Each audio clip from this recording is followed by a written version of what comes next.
Friday Night Football on TSN. Tonight, Lions, Riders. Come on in.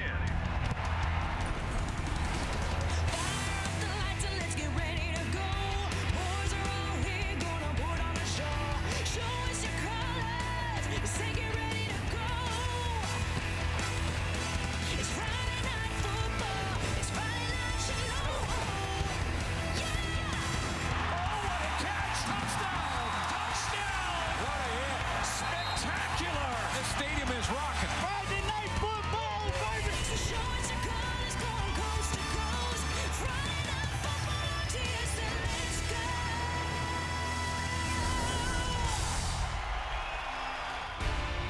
How would Travis Lulay do after missing so much time these past couple of years? Well, 34 for 44, 404 yards passing, 3 touchdowns, no interceptions in an overtime win last week against the Saskatchewan Roughriders. He was such a big part of it, too, with the late drive. They were down 11 points with under 2 minutes to play, and they came back and broke Saskatchewan's hearts. Welcome back to Wendy's Friday Night Football on TS.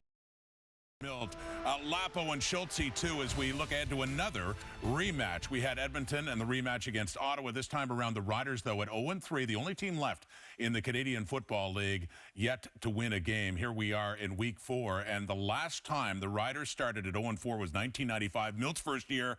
They went to 0-4, losing to Matt Dunnigan and the Birmingham Barracudas. Remember them? Wow. Long time ago. Schultze, your thoughts? What do you take with you from watching that last Saskatchewan-BC game? Oh, Rod, that one's easy. 32 penalties between both of these football teams. I mean, that's a ridiculous number of penalties to have. So if I'm either coach on either team, you've got to confront that through the entire week. You've got to identify the penalties, figure out whether they're penalties of emotion, technique, or concentration. And whatever one they are, you got to clean it up, because football is about proactive, making things happen, but it's also about avoiding those mistakes more than anything else. I would love to see these two teams, coach, play a really clean game. Yeah, you know, and what I'd like to see, guys, is I'd really like to see the defensive line get off of the Riders. You know, this time last year, after 3 games, the Riders had 12 sacks from their defensive line. At this point this year, they've only got 1 sack from the defensive line. So you want those 3 or 4 guys rushing the passer so you can drop 8 guys in coverage, cover off all those passing lanes, but it's got to come from the front. Can't be the linebackers, some of the other guys. Let those guys take it, guys. Well, I'm looking to see what happens if these Rough Riders go into the 4th quarter with the lead. You know, what happens then? You know, two of the 3 games they've had a lead. In the other game, they were tied. And they were outscored in that 4th quarter. Can this team handle that mentally if they go into that 4th quarter where they start thinking, here we go again? Another thing that happened in that last game were these Rough Riders, they were very physical. There were some big hits on these BC lines. There was one hit by Tristan Jackson that ended receivers Morey season that some of the players thought that was illegal, thought he should have been suspended. So these BC lines are maybe looking to get some revenge on these Saskatchewan Rough Riders. You look at these hits, they're very physical. And this is not an illegal hit, but some players thought he should have stayed up high on it. You know, it's not illegal. You know, if you didn't wrap his arms around him like that, I would say it was a physical hit that had some evil intent to it. But when he wraps his arms around it, that tells me he had every single intention to tackle the ball carrier. I know it's a judgment type of thing, but I don't think that was a negative at all. I think when you're in open space like that, you have the football. I'm coming in to get you, and I know if I don't tackle, you're gaining another 15, 20 yards, man, you're going to do whatever you can to get them down. Well, and plus you can't hit high, you can't hit in the head, so right. you have to go lower on these guys, especially in space like that. Hey, Andrew Harris was such a force in the 4th quarter in the last couple of minutes of the game. How does BC get him involved sooner? It'll be interesting to see what his game plan is. And what about Saskatchewan's pass rush? It's been nothing. They had a sack in the first game, and this time last year they had, what, 12 sacks? 12 sacks. Hall and Chick, they're giving them a lot of money. They need to show up and make some plays. A final thought on the Riders. Pressure, 0-3. Are you worried about this team right now, considering they could have won some games? There is pressure, but you have to put it into perspective. If the scores were 30-10, 42-10, 25-0, in those 3 games, then you'd have a huge problem. This is about the 4th quarter, getting into the 4th quarter, being aware that it is the 4th quarter. And BC knows that, too. They're aware of that, too. This should be a really good game, and it may come down to the 4th quarter again. Well, how about pressure with Edmonton winning 3 teams in the West at 2-1? Then you got BC at 1-1, Saskatchewan at 0-3. Part 2, as the Riders are introduced at Mosaic. Wendy's Friday Night Football.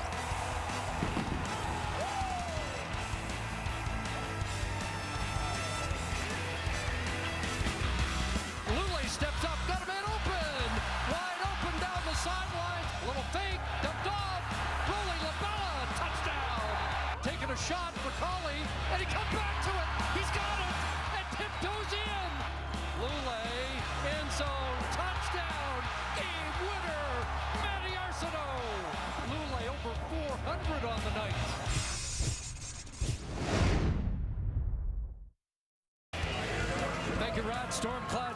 literally and figuratively over Mosaic as the Saskatchewan Roughriders vie for win number 1 of 2015 in the home half of a back-to-back with the 1-1 BC Lions. Last week, BC Lions fans saw vintage Travis Lulay. They also saw the Andrew Harris of old, his best game since his ankle injury. 144 yards of offense from number 33. Saskatchewan Roughriders don't have a win yet in the 2015 season, but they do have the running game going on offense. That's Jerome Messam, who leads the league in yards from scrimmage. The running game is not an issue. He's on pace for a 1,000-yard season. Embattled coach Corey Chamberlain's mantra this week: refocus, reset, stay with it. Riders have lost 3 by a combined 9 points. That hasn't happened since 1982, and there's Jeff Tedford, who registered his first CFL head coaching win last week and has talked about another victory tonight, clinching the season series, which you don't think about this early in the year, but that's important. That's the win last week, and the next game is not till October between these two teams, so the Lions can clinch the season series with the win tonight. So 35-32 in overtime last week. Last home game at Mosaic went to overtime. How long do we go tonight?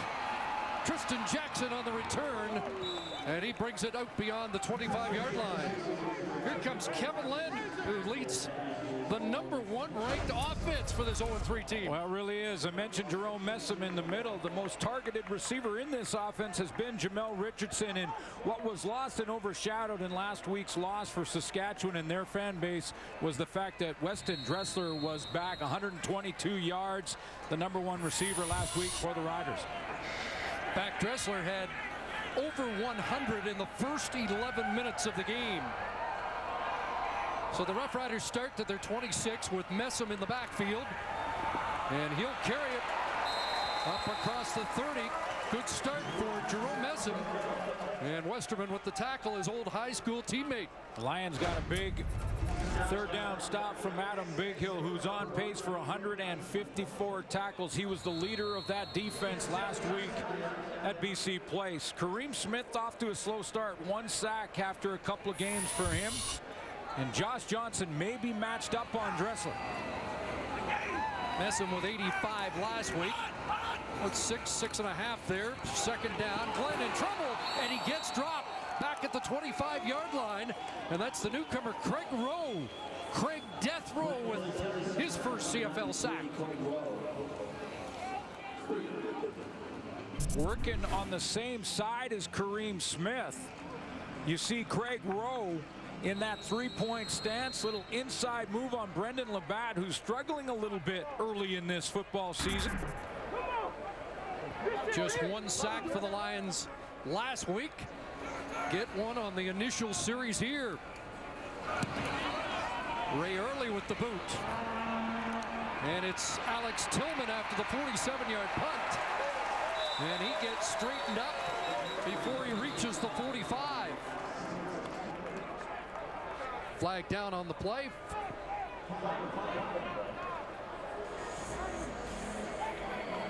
During the kick, holding, BC number 38, 10-yard penalty, first down.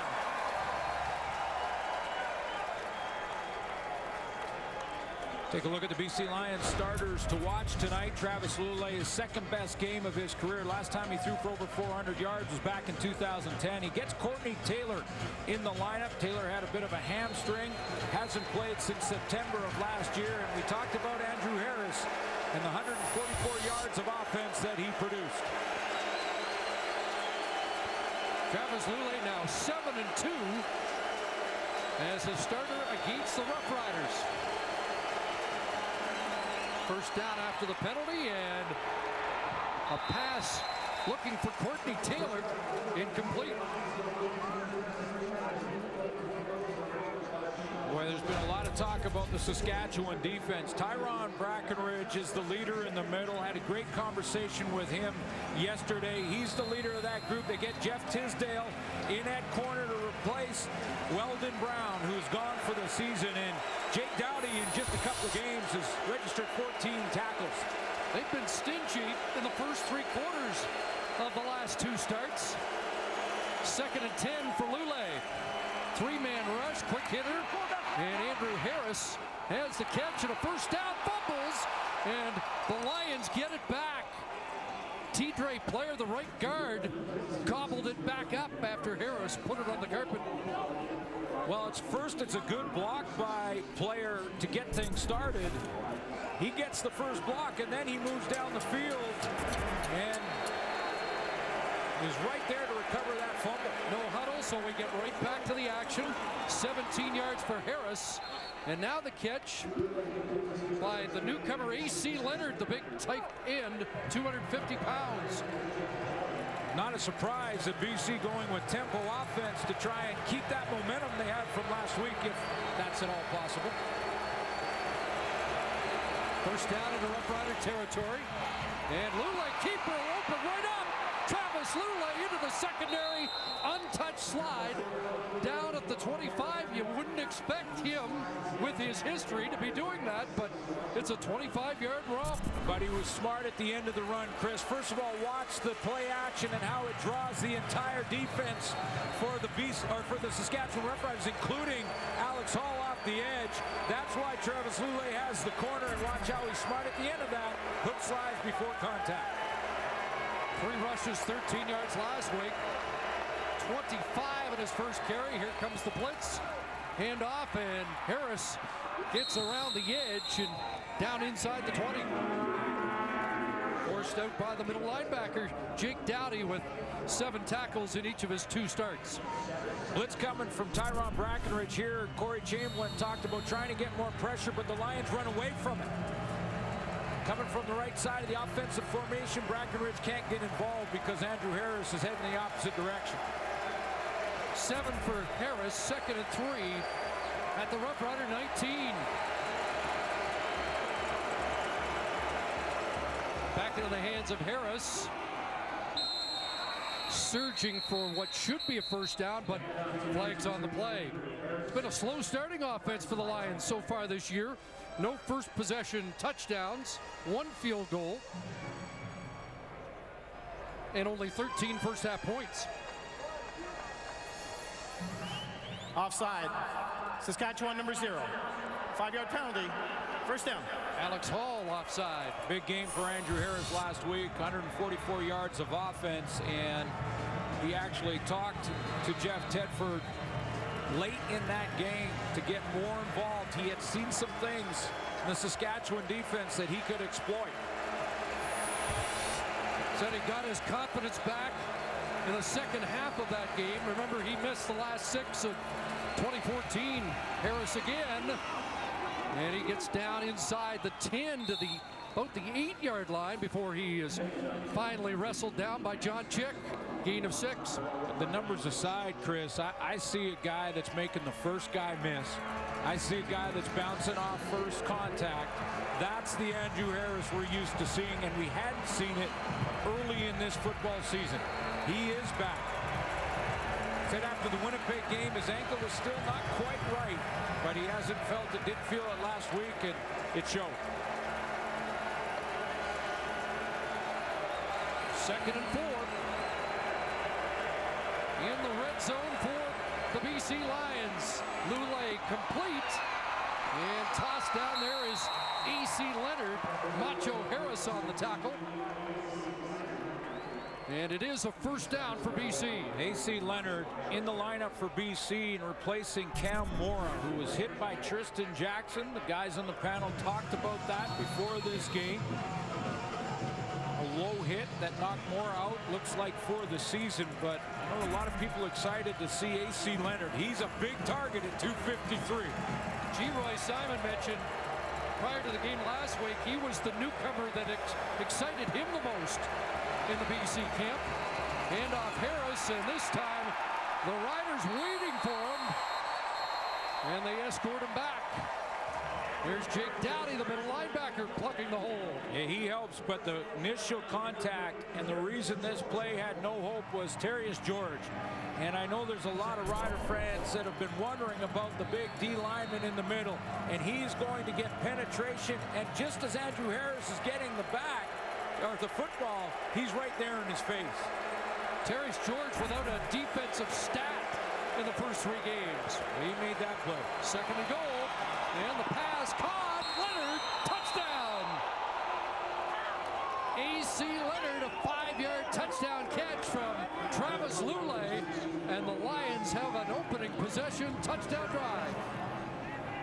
Chris, Geroy Simon wasn't the only guy that was looking forward to seeing A.C. Leonard and what he could do with his size and speed. The other guy was Travis Lulay. And when Lulay was asked this week about Leonard in the lineup, taking nothing away from Cam Moore, who earned his spot. You could see he crossed the plane before the ball was out, but he ran a 4.5. What's up, family? 4.5 at 250. That's picking him up and putting him down. 10 plays, 82 yards. Richie Leone adds the extra point.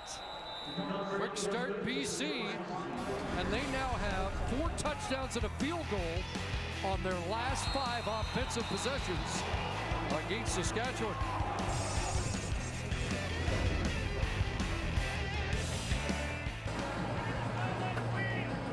Good opening drive in the CFL career of A.C. Leonard. 3 catches, 24 yards, and a BC touchdown. Like how Jeff Tedford used tempo offense.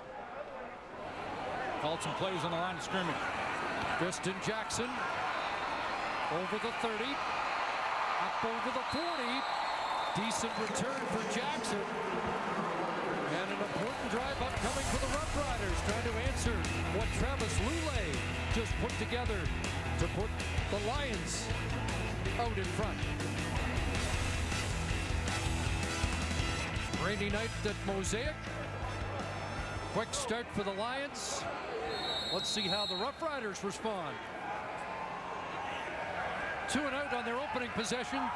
They start here from their 44. Short drop, Glenn, and there's contact there in the flat. Taj Schmidt up against Ronnie Yell.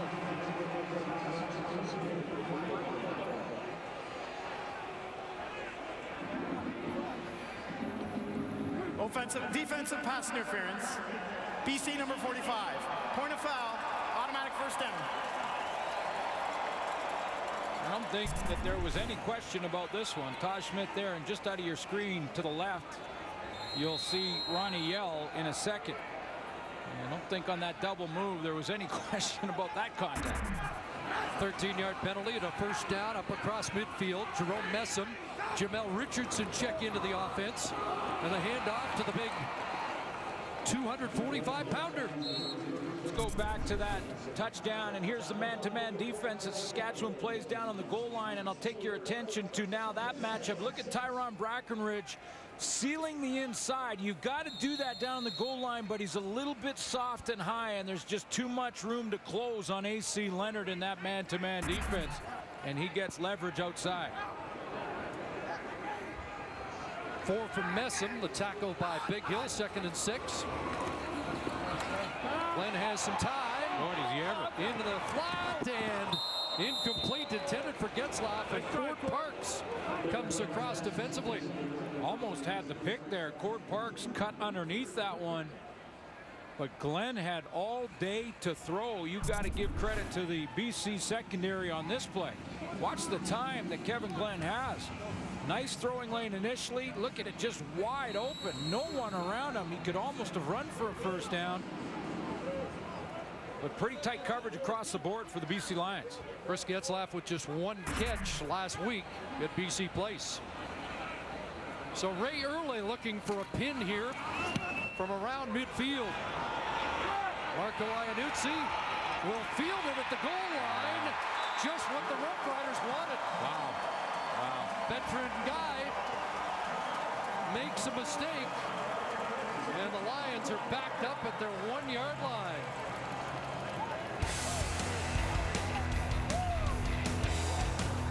Take another look. That usually goes into the end zone.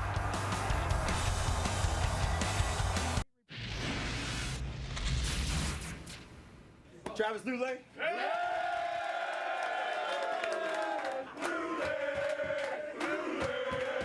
I mean, that's one of my finer moments in professional sports.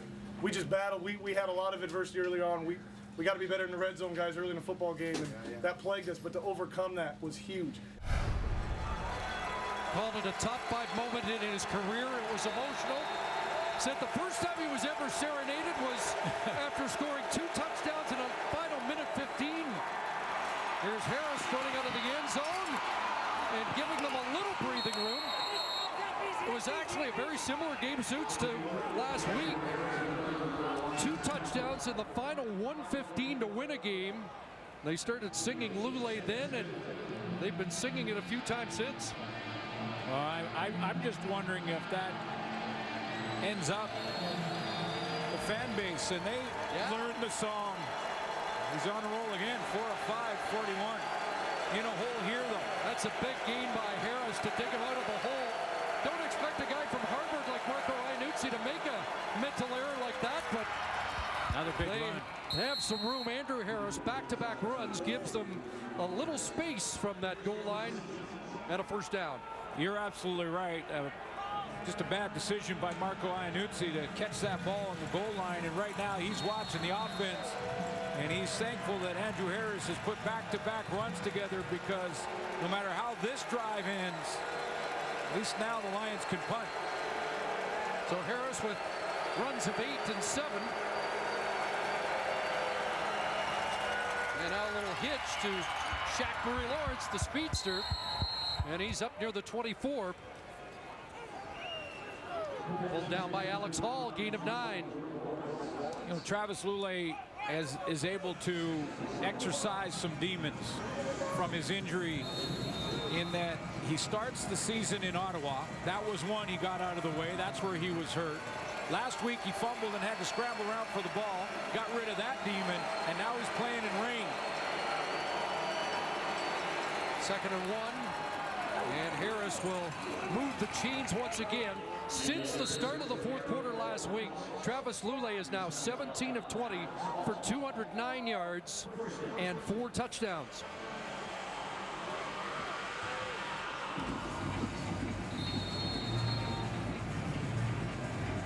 Well, I saw him throw the football into some small windows, manufacture throws when he was off balance and getting hit. It looked like the Travis Lule of 2011. Got an issue here, though. Flag flies as Thomas Cesare, the head linesman. Procedure. BC number 88. 5-yard penalty. Repeat first down. Spotted AC Leonard moving prematurely.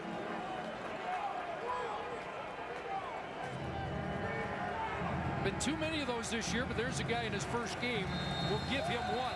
But that's all we're giving him. Way too many offside and legal procedure calls this year. But all the coaches, you talk them across the league, they're working hard on it. 1st and 15.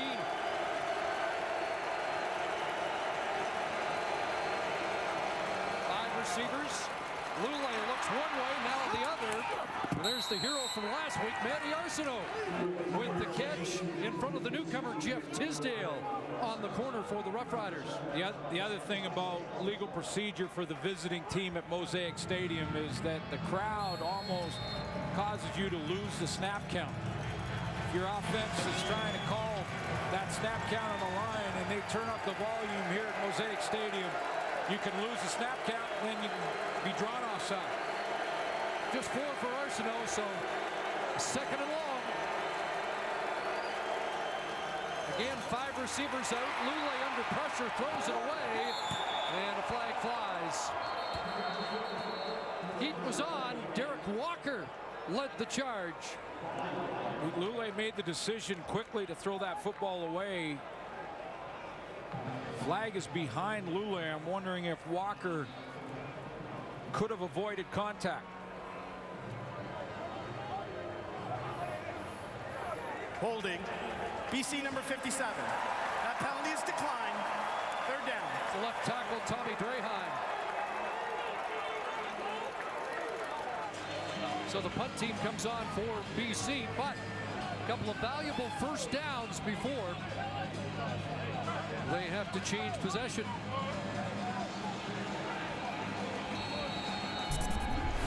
Well, think I just mentioned Walker, and it was a good tackle by Walker on this play. After he throws it out of bounds, he just continued through, tackled him around the waist. Richie Leone to kick it away. Tristan Jackson back. Wind shouldn't be much of a factor here. That's a 50-yard punt to Tristan Jackson. On the return, but likely coming back. Jackson trying to outrun Leone, who collars him at the 1. Well, they're ruling he stepped out, and now Jackson's been shaken up. 74-yard return that will be nullified by penalties, and you hope Tristan Jackson's all right. So a couple of penalty flags to sort out here. So we will take a break and be right back to Mosaic.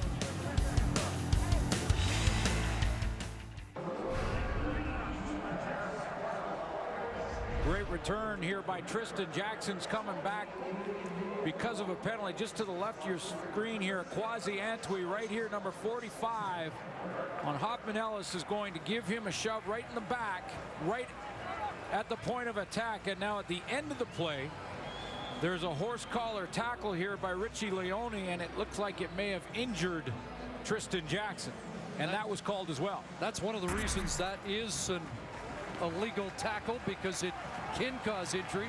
Good to see that Jackson is making his way to the sidelines under his own power. The longest punt return for the Roughriders this year is 12 yards, so that's the first real breakthrough on the teams, and it gets called back.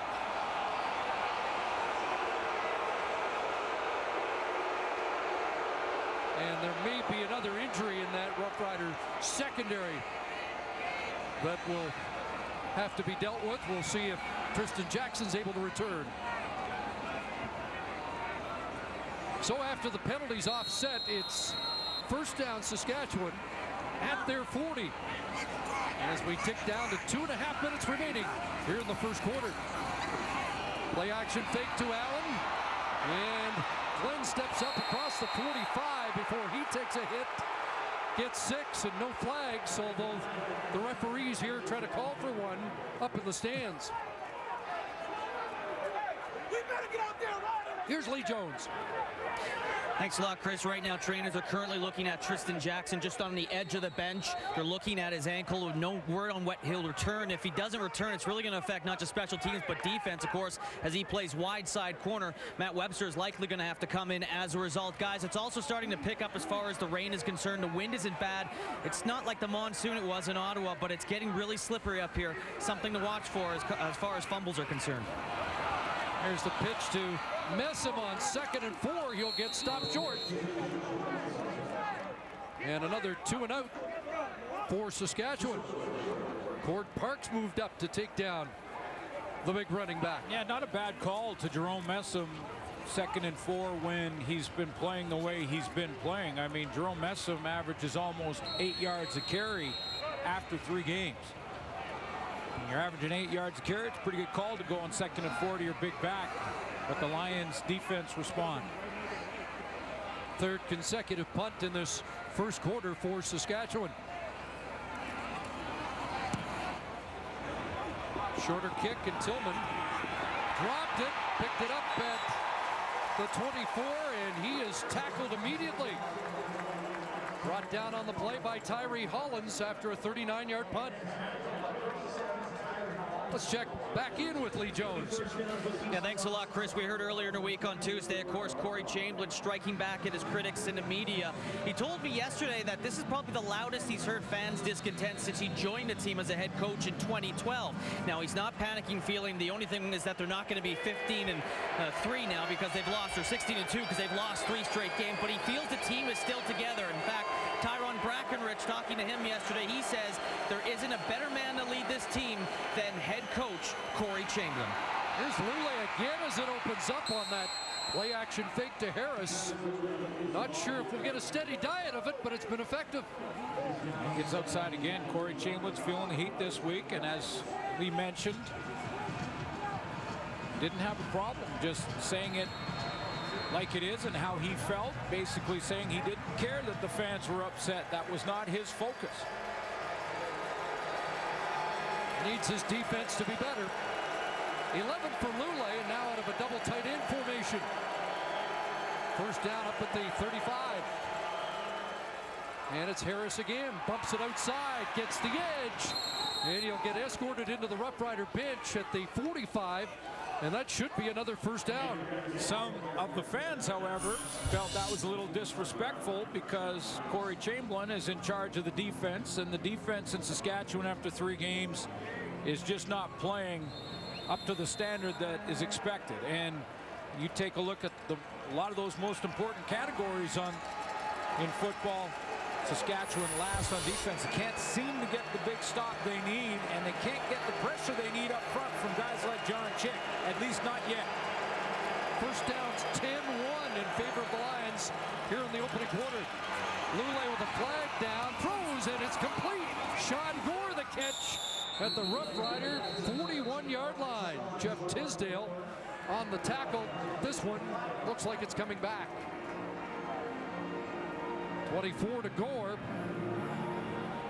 Procedure, BC, no end. 5-yard penalty, repeat first down. We'll have one more play in the quarter. So an alignment issue negates that 24-yard pickup. Mentioned John Chick. You know he's fired up, and he comes hard on this last play. He's going to go head-to-head with fullback Rolly Lambala here. Steps inside to conceal the run lane, twists off that. Is there a little bit late, but John Chick's trying to get it done and get his season on track. Barring a penalty, the final play of the opening quarter. First and 15. Here comes the heat. Dumped off, and Harris hit hard and stays upright. Well, they're going to rule him down. That was a big hit by Jeff Knox, who leads the Rough Riders in tackle. He's 3rd in the league in that department. End of a quarter of football here at Mosaic. Visitors looking for a sweep of these back-to-back games, and the Lions have the lead 7-0 after 15 minutes.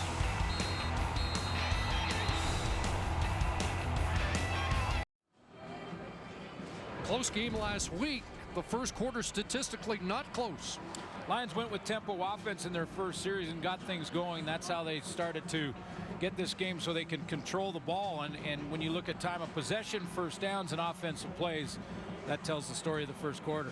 BC slow starting against Ottawa, slow starting last week. Travis Lule said we got to start the way we finished against the Rough Riders, and they've done it. Yeah, I don't think you can really carry momentum from one game to the next, but if you can pick up and try and get back in that groove as quickly as possible, one way to do that is with the tempo offense and calling plays on the line of scrimmage and maybe keeping that Saskatchewan defense in real vanilla type coverages.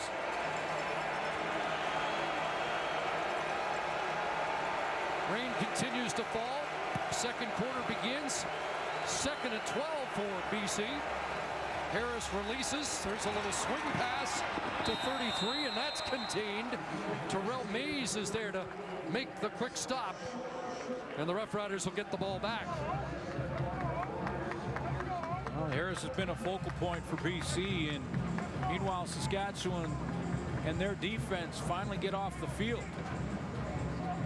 Talked all week about trying to generate more turnovers. Tristan Jackson on the sidelines, and Weston Dressler will drop back to accept this punt from Leone. Good boot.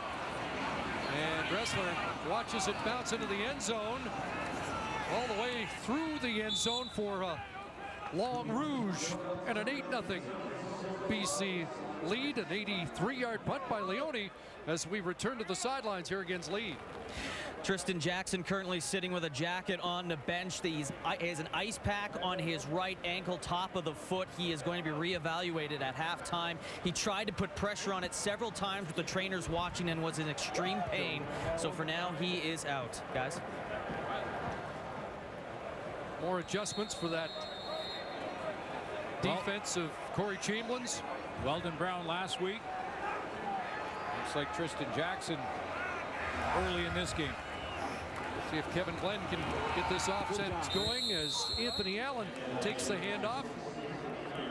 Averaging 7.4 yards a carry this season so far. We've talked about the run game, and that's been positive in Saskatchewan. Dressler last week in the first quarter was huge. He had 100 yards in the first 11 minutes of that game. And I know it's raining, tougher to throw the ball, but Dressler's been kind of quiet early here. Mentioned Getzlaff, 1 catch last week. Rob Bagg was not targeted in the game last week in Vancouver. Crosser here, and a heavy hit as S.J. Adara has his first Rider catch. The former BC Lion hung on under duress. He paid the price, too. Short crossing route.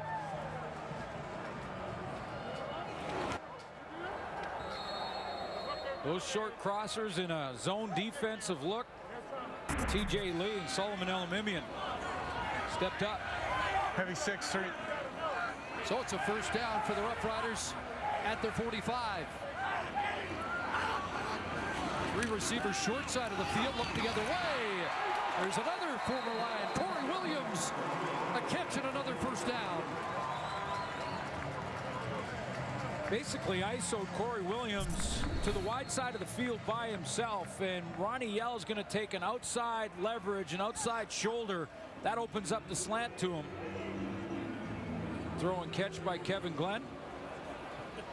Going to get a measurement here to determine whether or not it is first down yardage. But Kevin Glenn has done about all he can do to generate the first win for Saskatchewan over 3 weeks. Couple chain links left to go. Well, they're 0-3, and they have led in the 4th quarter of all 3 games. And they've rolled up some yardage with Kevin Glenn. Averaging over 500 yards of offense, net offense per game, and 0-3. So Brett Smith comes in with the short yardage group.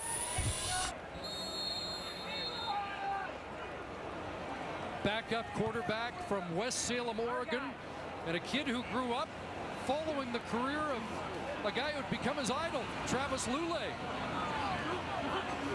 Well, they're going to call the sweep to Bagg. He'll get the first down, and a flag comes down as Bagg ducks into BC territory at the 47. Would be an 8-yard pickup, but looks like this may be coming back. Corey Chamberlain talked about the penalties with his offensive line yesterday. Holding, Saskatchewan. 10-yard penalty. Repeat second down. No number given. We believe it was Corey Watman who came in as part of the jumbo offense.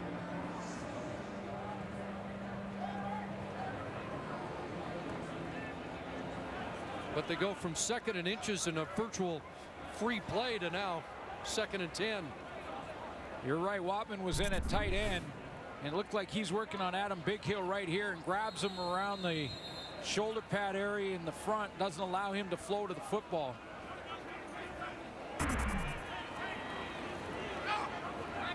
Costly penalty makes it 2nd and long. Glenn stands in, fires, Messam, cut down across the middle by Alex Hoffman-Ellis. I asked Corey Chamberlain about the penalties on his O-line. The O-line has had 14 penalties in the last 3 games, and some from the veterans, like Chris Best and Brendan Labatt. And he said, you know, penalties have really taken away our chance to put teams away. They have that 11-point lead. They've had touchdowns taken off the board in back-to-back games because of penalties on the O-line. Well, it just snuffed momentum here. And the 4th consecutive punt for the Roughriders tonight. Early. And a 35-yard punt. They're going to call a 15-yard no yards on Tyree Hollins, the newcomer. And that will enhance the field position for Travis Lule, coming off his 2nd career 400-yard passing game. And with an 8-0 lead here at Mosaic.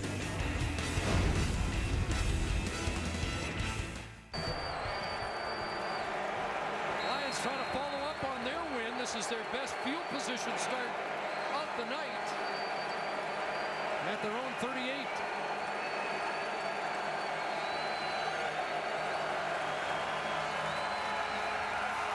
And Lule going to take a shot and overthrows the intended target. Michael Carter back there in coverage. Courtney Taylor, the intended target. They've tried. First play of the game, Travis Lule tried to throw a corner route, just missed him. And that was a deep post seam route and just missed him again. But you'd love to have Courtney Taylor back, who can open some lanes up, get down those seams. He was top 5 in the league when hurt last year. His season ended after 11 games. Second down, and a big possible conversion here as Andrew Harris drags tacklers for 9, and that gives Jeff Tedford a decision on 3rd and 1. Tyron Brackenridge, that patented blitz. You don't see him in your screen yet, but he's coming this way with a rotation back to the middle, and that rotation opens up. If Dowdy doesn't make the tackle here in the middle, there's no one behind him to help out. It's a late reaction, and he gets blocked up pretty good. So it is 3rd and 1. The short yardage team comes on. John Jennings, who was so impressive in training camp, was with the Riders at training camp last year. 3rd and 1, and Jennings runs into Knox, and I'm not sure. I don't Not think much so. there. It doesn't look like he got it. And late flag. Late flag. Boy, Jeff Knox has been a presence early this season for Saskatchewan. How's this flag going to impact things? Does that come after the play is over?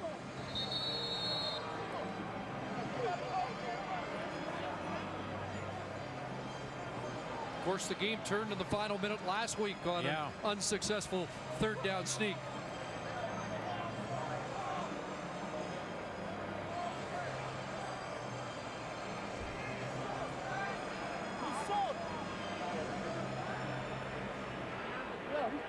Short.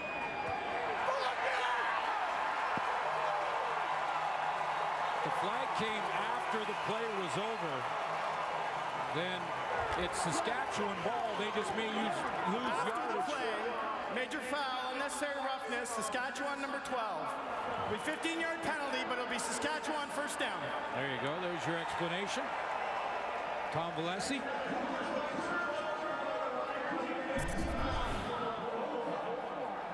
It didn't look like the Lions were close to that 1st down marker. Knox stepped up in there. Dowdy was there. Tisdale from behind, pulling Jennings backwards.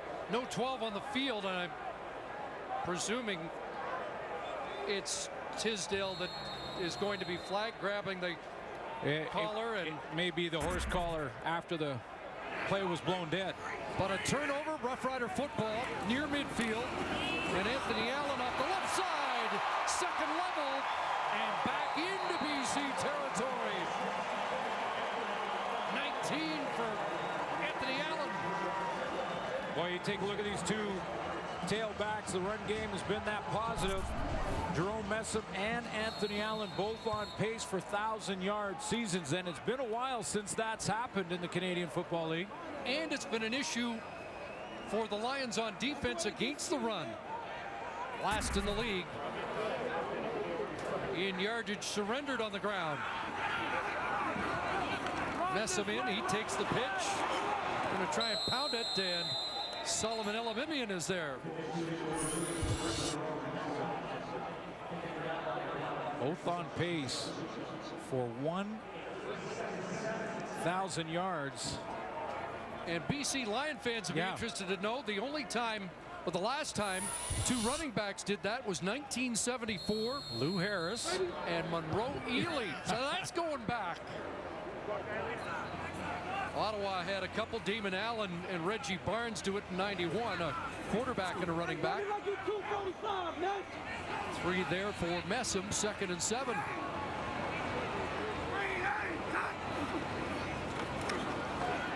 Pressure coming, but Glenn stands in and then throws away. Incomplete, nobody open. Rob Bagg and Getzlaff in the vicinity. And it will be third down. A couple times now on second down, Glenn has had time to throw and just can't find an open target.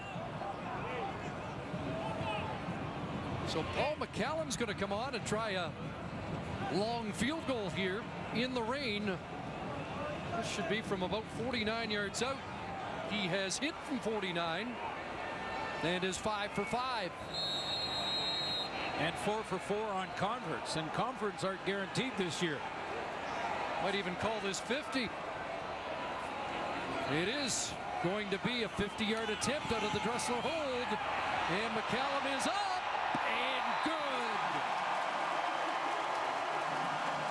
And a little look to the Lions bench. Just to let them know the old guy's still got it. Long range to get the Roughriders on the scoreboard. Well, they changed the field goal length of Leone last week from 55 to 56. That one in between looks like it will likely go down as a 49-yarder. But a big one for McCallum, and it's 8-3 BC.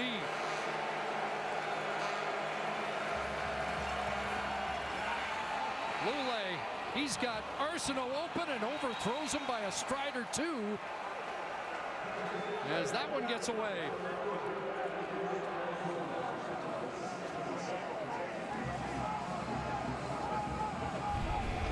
Big part of the offense again tonight. Andrew Harris talked to Jeff Tedford late in the game, and he said to Tedford there's some things he wasn't demanding the ball. He said to Tedford there were some things that he could see in the Saskatchewan defense that he thought that they could take advantage of. And things in the game plan they hadn't got to.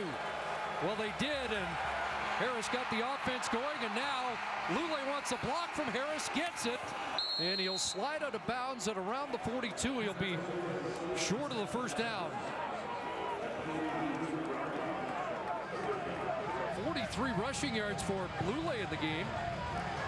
But Harris really ignited that fourth quarter comeback after his meeting with the head coach. Well, and good on Jeff Tedford. There's his numbers tonight so far. But good on the head coach for listening to his captain and veteran running back and saying, hey, he said, you know, I have a problem if it's a little self-serving, but it wasn't in this case. Andrew Harris had some good input and it paid off. Leone has a good bounce, and now Dressler hopes it reaches the end zone. Will it? It does. A 68-yarder. And it had draw weight. Just curled in for the Rouge. And it's 9-3. Jerome Messon's been a force for the Roughriders. The former BC Lion will try and cut into this 6-point BC lead.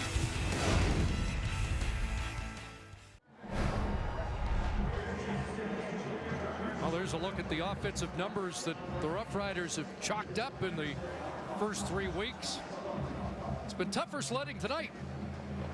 Sure has, but the top two, at the top and the bottom, 32.7 points a game, second in the league, and over 500 net yards. Those numbers don't crunch to 0-3, do they? No. Kevin Glenn on a roll. Skips the pass short of Rob Bagg. Incomplete. Roughriders has been moving the football in the first 3 games. A little bit tougher tonight because of the elements, although the run game has been established. Both Anthony Allen and Jerome Messam have established the run early. Haven't racked up a ton of yards, but 37 yards between the two on 6 carries. But they've got that run established. Now they can go to play action and try and influence Solomon Elimimian and Adam Bighill. 2nd and 10. Here comes the heat. They'll screen it off, and Messam's going to rumble. First down. Came into the game leading the CFL in yards after the catch with 91. He gets 15 on that pickup. Messam looks like he's going to block here, and then he sneaks out of the backfield and goes right underneath Adam Bighills, who stepped up. So that matchup where you'd think Bighill would be tracking down this little screen pass, he had gone too far up the field. The timing excellent by Kevin Glenn. Leads the league in yards from scrimmage, now over 400. Early in the season, Glenn looks one way, another, and wants Dressler, and incomplete, nearly had him down around the 25.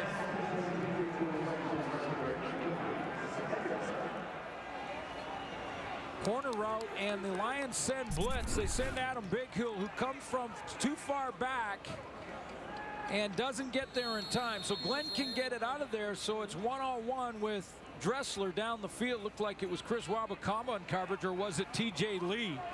It was Lee in pretty good position. 2nd and 10 from the Rider 50. And Glenn's got Rob Bagg. First catch against the Lions this year. Ball comes loose. Is he down at the 45? It looks like he was down. Josh Johnson ends up with the football, but they're saying it's a Saskatchewan first down.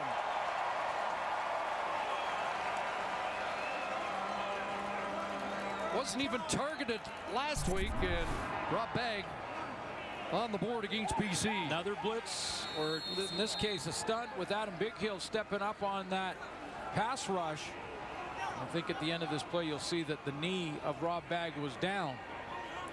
2 straight 2nd down conversions for the Roughriders, who lead the league in that department. Wes Dressler in motion. Now Messam to the far side, and Cream Smith hauls him down. Flags fly. It's a horse collar on the veteran defensive end. Yeah, and they got to. This is why this was out, and defenders don't do this on purpose, but a couple years back they eliminated this because of the chance to injure a player. We all seen Tristan Jackson Major go foul, down. horse collar tackle. BC number 94, 15-yard penalty, automatic, first down. It puts tremendous torque on the lower body when you get pulled down from behind. Kareem Smith's coming off the edge, and he actually makes a nice play. He steps up on a Xavier Fulton, he strings it out, and he gets to Jerome Messam, but the mistake is that he gets his hand right in the middle of his back and pulls him down from behind.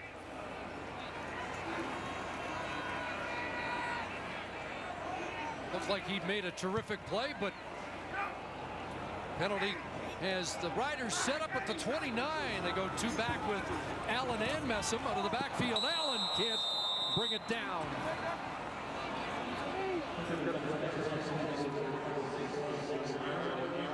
So 2nd and 10. Well, it sets up the great matchup, and we've talked and alluded to both sides of the field in this matchup. Either Anthony Allen or Jerome Messam against Solomon Elimimian and Adam Bighill. I mean, best against best when you're talking about these two teams. Good running game here in Saskatchewan, despite the 3 losses in a row. Up against 2 of the best in the business, and Solomon Elimimian and Adam Bighill. I asked Solomon Elimimian, what's your goal tonight? Just before the game, he said, Jerome Messam. Best drive of the night, Jamel Richardson has checked in. Time for Glenn over the middle. And incomplete, Getzlaff couldn't hang on. Would have been first down territory. Instead, Paul McCallum comes on. Got to have that one. This one's on Getzlaff, who's been pretty good at this season. I mean, he has been targeted coming into this game 13 times, caught 11 of them. But that one hit him right in the chest, and he whiffed on it.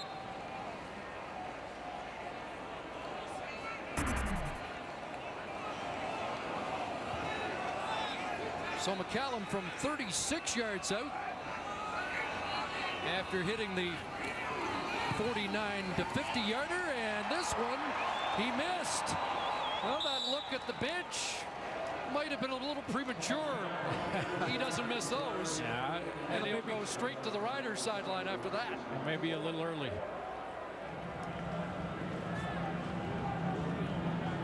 So it's 9-4 here with just over 3 minutes left. And the best drive for Corey Chamberlain on the night comes away with only a single point.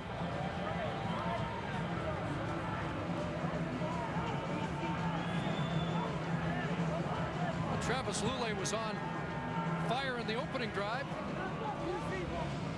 Let's see how he ends the first half. Keep in mind with this rain, the ball gets heavier as the night goes on. Not much more difficult in the passing game for both these teams. They'll do their best at halftime, but it starts to get waterlogged.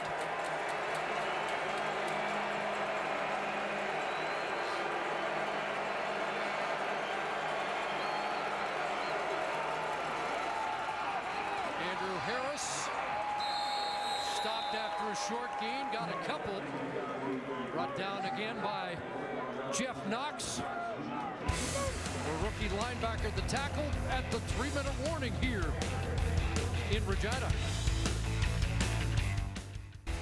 Hi again, Rod Smith and the boys back in the studio getting set for Wendy's Live at the Half. We'll have the panel's thoughts on what's transpired between the Lions and the Riders. Also, the GMC coach's playbook and highlights of the Eskimos' second victory this season over the Ottawa Red Blacks to put them into a tie for first place. Back to Chris and Glenn. Thanks, Rod. You guys are the only ones staying dry on this Wendy's Friday night doubleheader. Lions looking for their first down of the second quarter, and Lulay's going to air it out just out of the reach of Andrew Harris. Flag comes down in the backfield, and the indication it's against BC. Holding. BC number 57. That penalty is declined. Third down. Graham gets the call. Second consecutive 2 and out. And the Lions without a first down in quarter number 2 after the quick start to the night.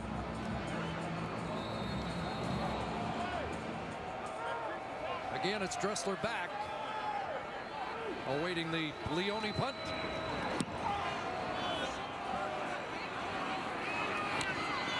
'51-yard punt. Dressler with flags down is brought down at the 27. Rolly Lambala, Lacombo, and Hoffman Ellis downfield in a hurry.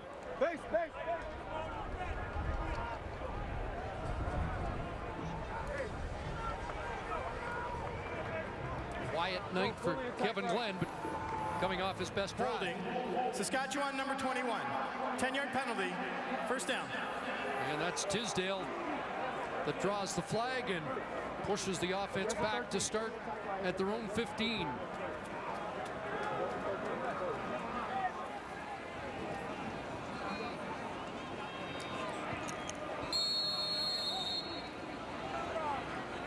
These two teams ranked 1 and 2 in yards offense and second last in yards conceded so far, but not many big plays to that one. Weston Dressler gives the Roughriders some breathing room up across the 40. It's a 27-yard pickup. TJ Lee tries to get up and press coverage. He can only hit inside the 5-yard zone, and now that's a receiver taking advantage of the new rules. All he has to do is clear that 5-yard zone, and he can get a little bit of space. Dressler gets it there. First catch of the night for Dressler is a 27-yard gain.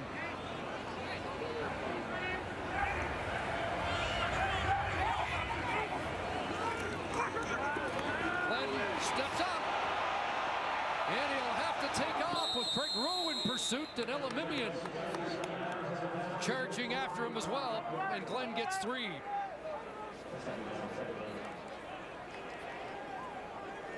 BC Lions have done this a couple times now in the back-to-back games against this team, and they take Adam Bighill, the great linebacker, against the run, and they drop him back and make him a free safety. How about the luxury of Mark Washington to have an athlete like Bighill who can drop back and play the middle third of the field, free in the middle, playing the football, and as good a linebacker as he is. 2nd and 7, Lions blitz. Glenn steps up, and Cream Smith will stop him short, but there is a flag in the Lions secondary.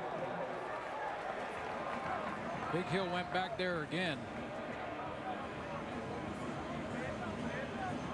Boy, it opens things up. You can rotate.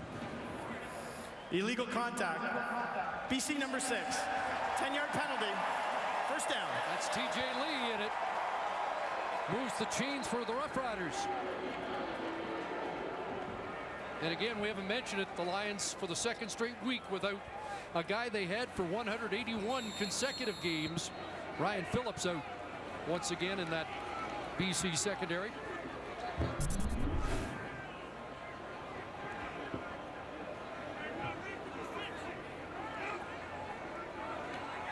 Contact beyond the 5-yard zone. 1st and 10, they'll swing it out, and Taj Smith has his first touch.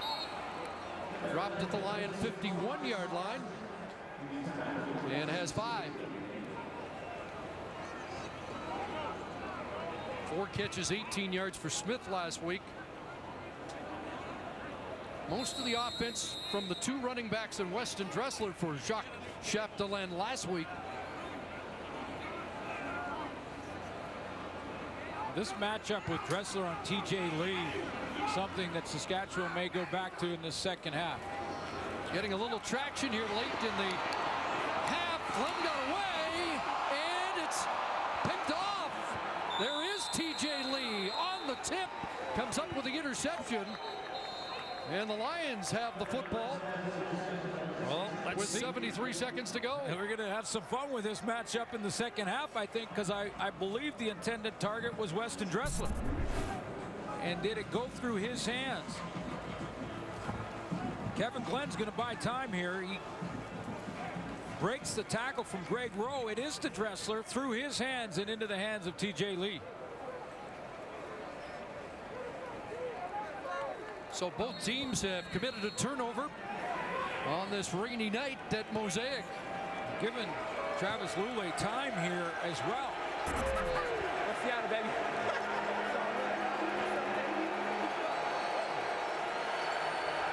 BC starts at their 47, best start of the night.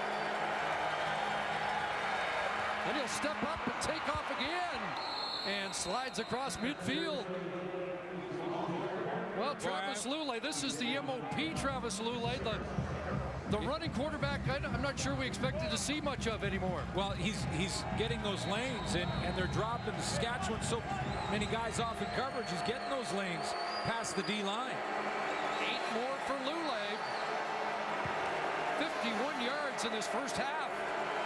Taylor joins 4 receivers right side, and the pass incomplete. But, you know, the other thing I like about these runs, yeah, he's doing what the Rider defense is giving him, which is take off and run for over 50 yards in the first half. But I like that he's learned to hook slide, and I hope that every quarterback in the league is watching how quickly Travis Lulay makes a decision to get down before he takes contact. Too important a position to take unnecessary risks when you're running with the football in the open field. It is the 3rd straight 2 and out. And Lulay has misfired on his last 5 pass attempts.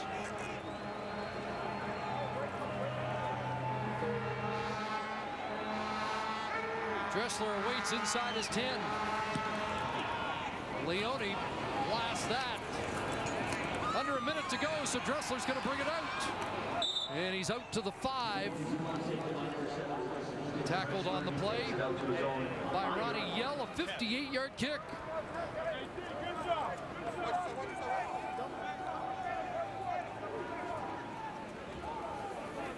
So they've got to burn 40 seconds off the clock, and they're in no mistake territory. No mistake, move forward, mess them Allen time.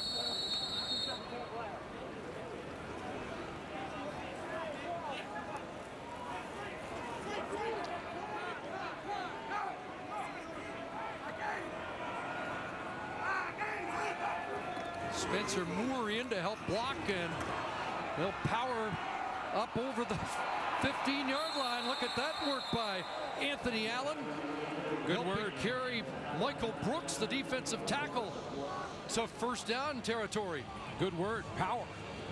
That's what that was, a power run. He took Michael Brooks for about 3-4 yard ride. Brooks is almost 300 pounds. So the Roughriders, after 1 first quarter, first down, have 8 here in the second quarter. Clock running down. Allen again. And Brooks is not going to be carried this time.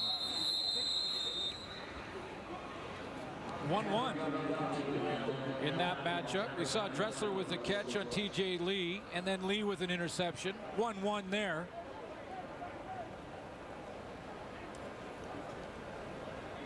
Brooks, the newcomer, came in with 11 tackles from his interior line position, and just saw back-to-back tackles here as the clock drains.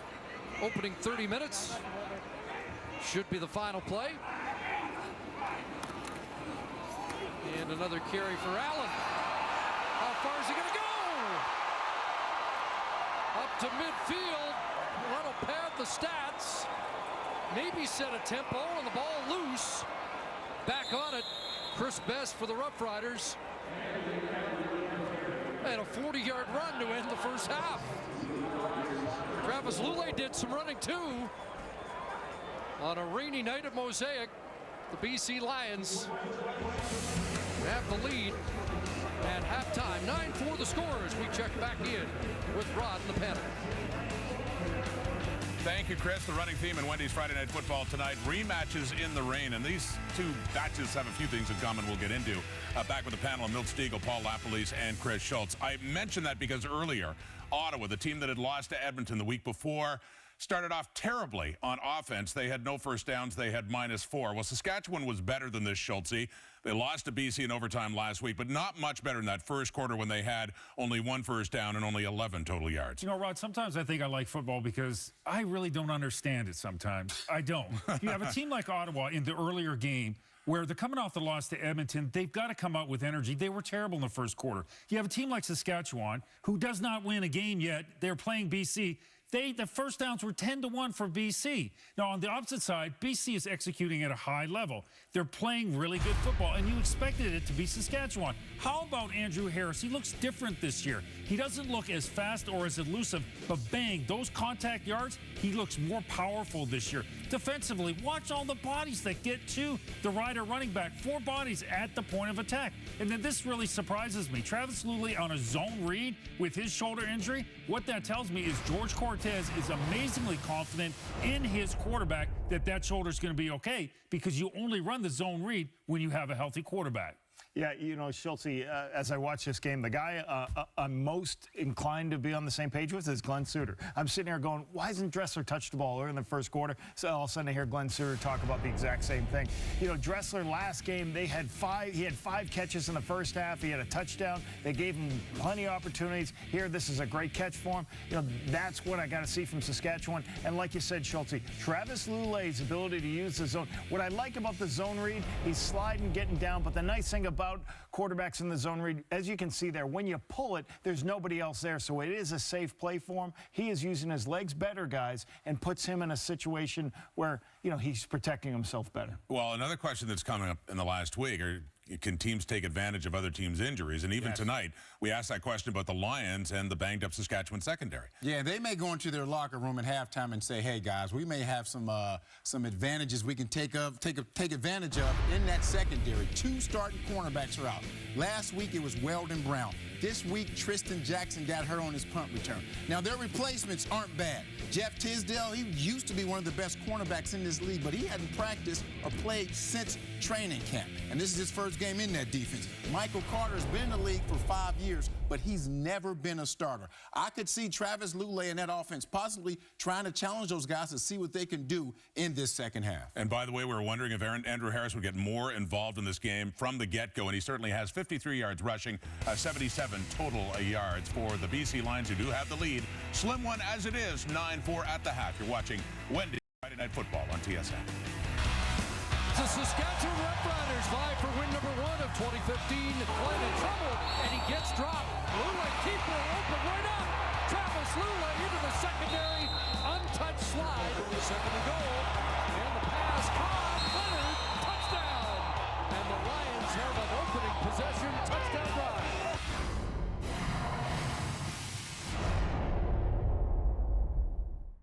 We're back with Paul Lapalisse now in the GMC Coaches Playbook. Well, we saw it tonight. We saw it last week in a very big play. The QB keeper on third down and short, both ending up in turnovers on downs. Such a big part of the Canadian Football League is a short yardage offense, and certainly when you have a defensive lineman lining a yard off, you expect to get it a lot. You don't always get a lot. It's happened in the past 2 weeks for both teams. Let's talk about some of the adjustments that happened. Okay, you got all these defensive linemen packed in here, right? Why? They're trying to cover every gap down so the quarterback has no place to go, and they're trying to get underneath.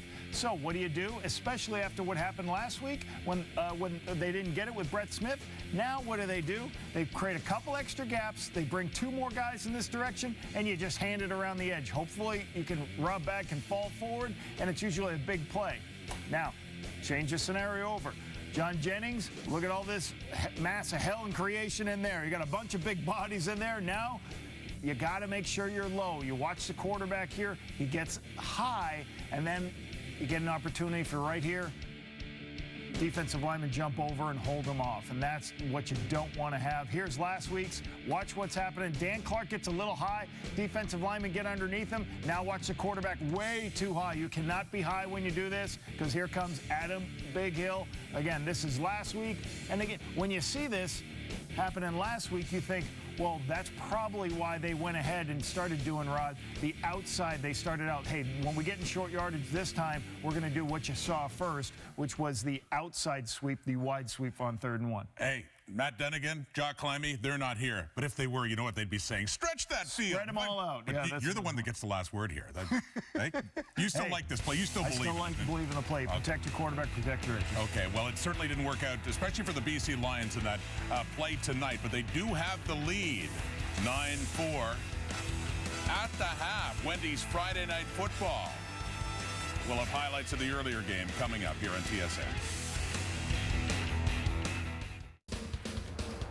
Earlier tonight in Ottawa, the rematch between the Eskimos and the Red Blacks. Edmonton won it last week. Well, look at Odell Willis. This is in the 3rd quarter. He gets an objectional conduct penalty for going to the Red Blacks sidelines, and that extended an Ottawa drive, and Henry Burris caps it off there, a 12-play drive, and that put Ottawa into the lead, and they've been outplayed in this game, but it would be a short-lived lead. Matt Nichols, who'd been picked off 3 times in this game, hits Kendall Lawrence for a 63-yard touchdown, 23-12. The Eskimos win it and sweep the Red Blacks in this game at the half. It is 9-4 BC over Saskatchewan. Here's Milt with the stats. Thank you, Rod. Well, look at the rushing yards by the BC Lions, 105. 51 of those belong to Travis Lulay. I don't know if they want to continue putting him in that position. Also, where's Weston Dressler? Coach LaPolice talked about this. He only has 1 catch in the first half. You got to get him the ball a little bit more. As for Travis Lulay, 8 for 14, 60 yards and a touchdown pass, and here he is now with Lee Jones.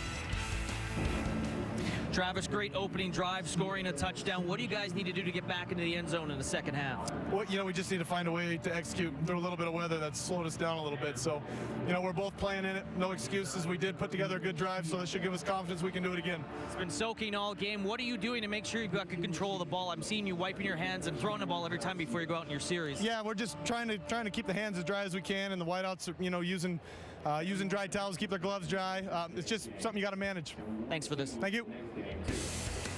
BC leads. Saskatchewan came on a little better in the 2nd quarter, though. Only 11 yards in the first. Total offense, 163 in the 2nd. A 9-4 game. Lions leading. Second half kickoff coming up on Wendy's Friday Night Football.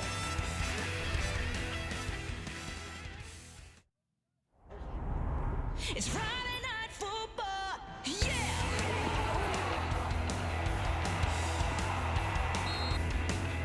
Boys are all here, gonna put on a show. Come on!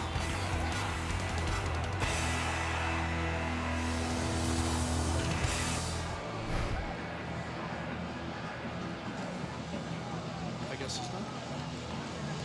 9-4 as we get set for the second half. Lions have the lead. Let's go back to the sidelines. Lee Jones. Coach, is there any update on cornerback Tristan Jackson? He'd be out for the rest of the game. He has an ankle. We have a couple of the guys down, and right now we'll just have to move forward without these guys. You lost Jackson, also lost Weldon Brown last week. How happy have you been with the secondary? It's pretty hard. They're real good players, but now it's time for some new guys to step in there and do it. It's a challenge to us, and we have to meet it. Thanks for this. Thank you. Well, after the Lions struck on their opening drive, it's turned into a defensive battle here tonight. Conditions obviously part of that. Yeah, this becomes a game that is won and lost in the trenches. Most games are, but when it gets sloppy and it starts raining or the conditions get pretty tough, that's when you win and lose games, right down there in the trenches, the O-line, D-line battles.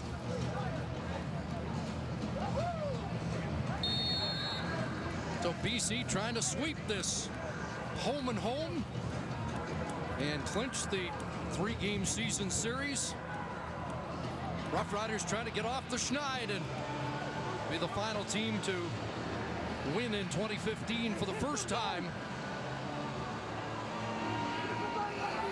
Early kicks it off, and the Lions with Ronnie Yell on the return. Check that, Shaq Murray-Lawrence, and he bounces outside. Big return across midfield, and Michael Carter finally tracks him down, and they'll call a flag on the horse collar tackle.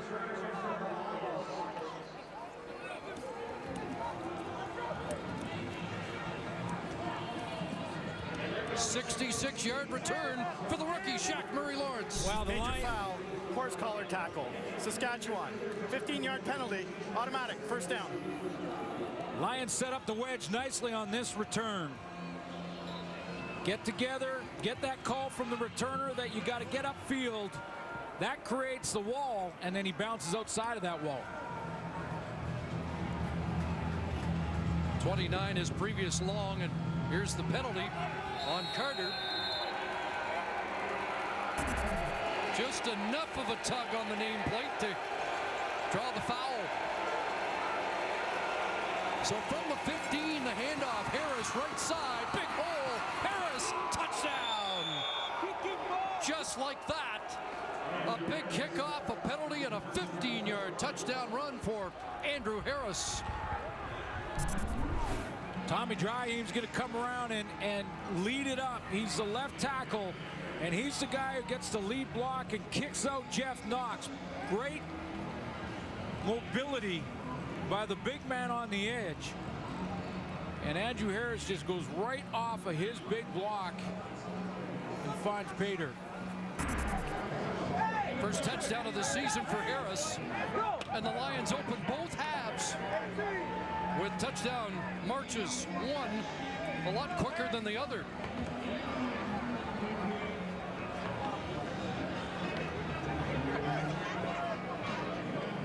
"13 touches for Harris on the night, and now 92 yards.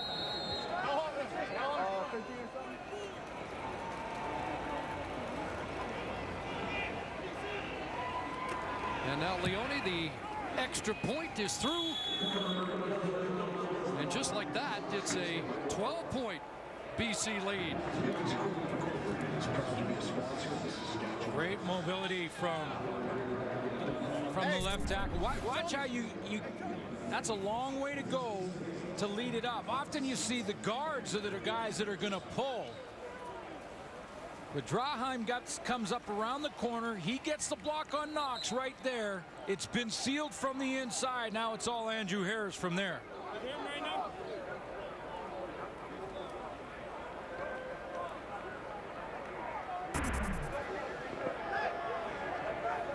And the confidence is back with number 33, who had one of the most spectacular touchdowns of 2014 here at Mosaic last year. And there's the new left tackle, Tommy Dryheim.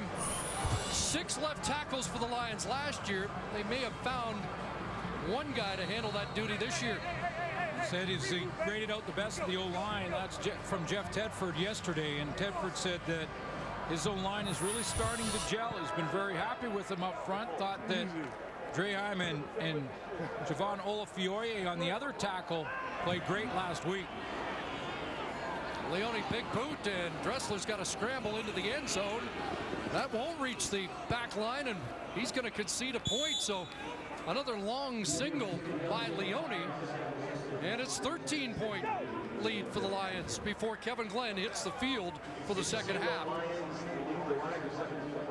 And more bad news for the Riders. Let's go back to Lee Jones. Yeah, thanks, guys. You're not going to see Rob Bagg out there. He's done with an undisclosed injury, has not come out of the locker room as well. Another Canadian, Seydou Junior Hedera, has come back onto the bench in an arm sling. He's done. So 2 Canadian offensive players done for the night for the Riders, along with Tristan Jackson. And the Roughriders already have a dozen players on the 6-game injured list. Starting at the 35, nice fake, and Kevin Glenn has Getzlaf. See if they can get him going. There is a flag back at the line of scrimmage. First catch for Getzlaf. We'll see if it stands.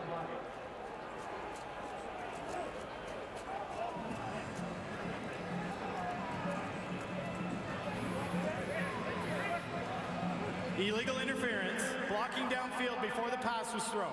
Saskatchewan number 7, 10-yard penalty, repeat first down.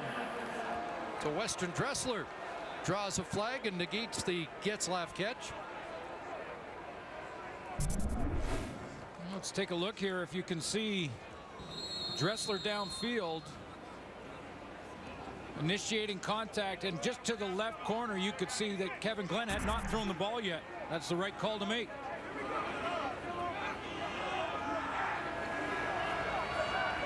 So 1st and 20 back at the 25.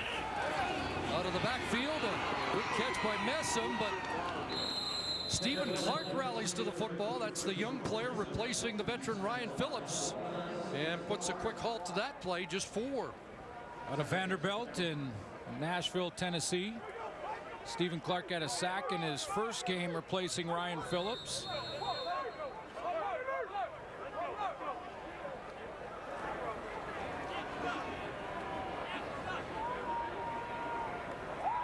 So 2nd and 15. Messam alone back. And they'll call the draw. And Messam's got a hole. Got a first down. Cut down at the 49-yard line. But how about that for a 2nd and long conversion? TJ Lee the tackle. But a 21-yard run for Messam. You think of Messam as a big power back at 245 pounds. Watch his footwork here as he makes a move right there on Jabbar Westerman. Bounces outside. Great feet for a big man. Picks up first down yardage. That's a nice move right at the point of attack for a 21-yard gain. If he doesn't make Westerman miss, it's a loss. All-star left guard Brendan Labatt to the sidelines. Little pit stop there. And so Corey Watman takes over.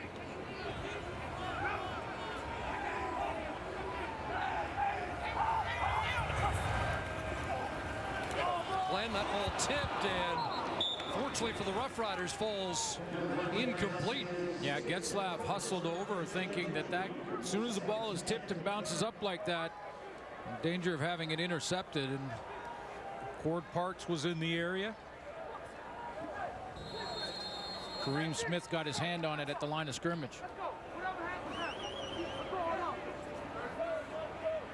Another 2nd and long for the Roughriders.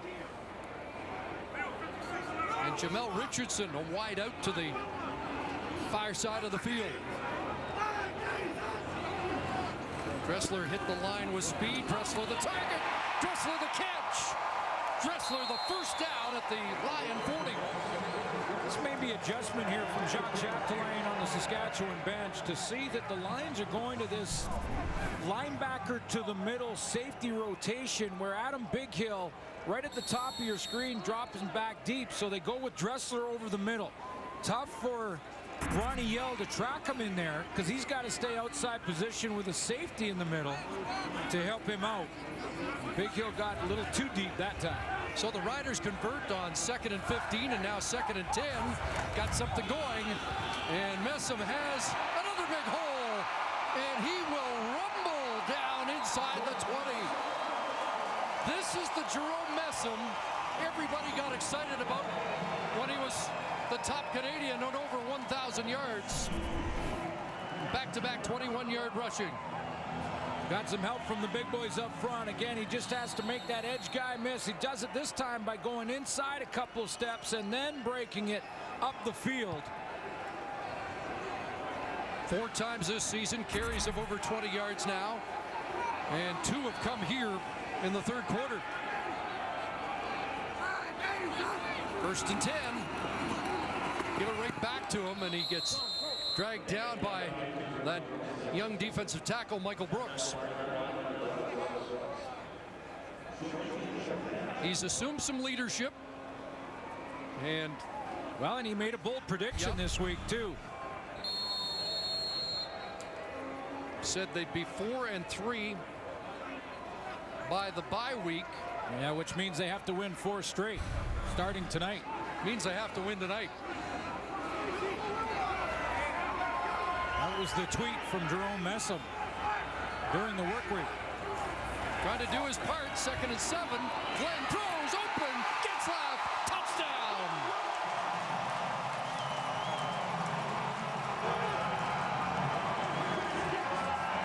Yeah. 16-yard touchdown strike, and Getzlaff has his 2nd major of the season. Timing throw. Glenn gets it out there on time. Watch Getzlaff working on Stephen Clark. Gives him a little shoulder move. Breaks to the sideline and secures the catch. Both hands. Took the extra second to focus on the ball. In weather like this, that's what you got to do as a receiver. One more second. Focus on the end of that football and then put it under your arm.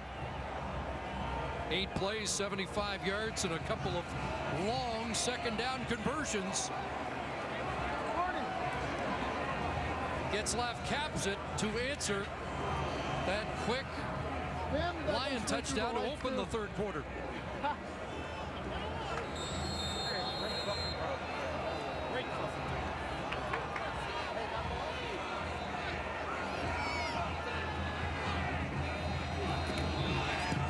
And the extra point by McCallum is good. And BC leads by 6 as Chris Getzlaff scores a touchdown here in the third quarter for the home side.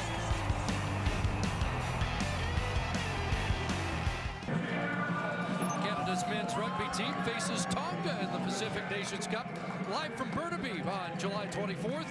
Action gets underway at 10 Eastern, 7 Pacific on TSN2. Well, that was some great route running there from Chris Getzlaff. Nice move on Stephen Clark. Straight man-to-man defense from the BC Lions with the safety free in the middle.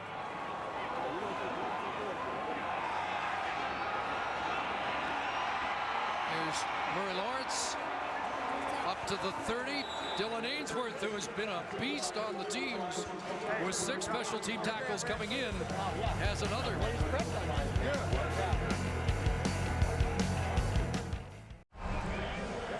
Great route running is sometimes about patience. Watch Chris Getzlaff on this out route have patience when he's running on Stephen Clark here. Little stem there. That's a stem just to get the Clark moving in that direction. Now we'll straighten him up again.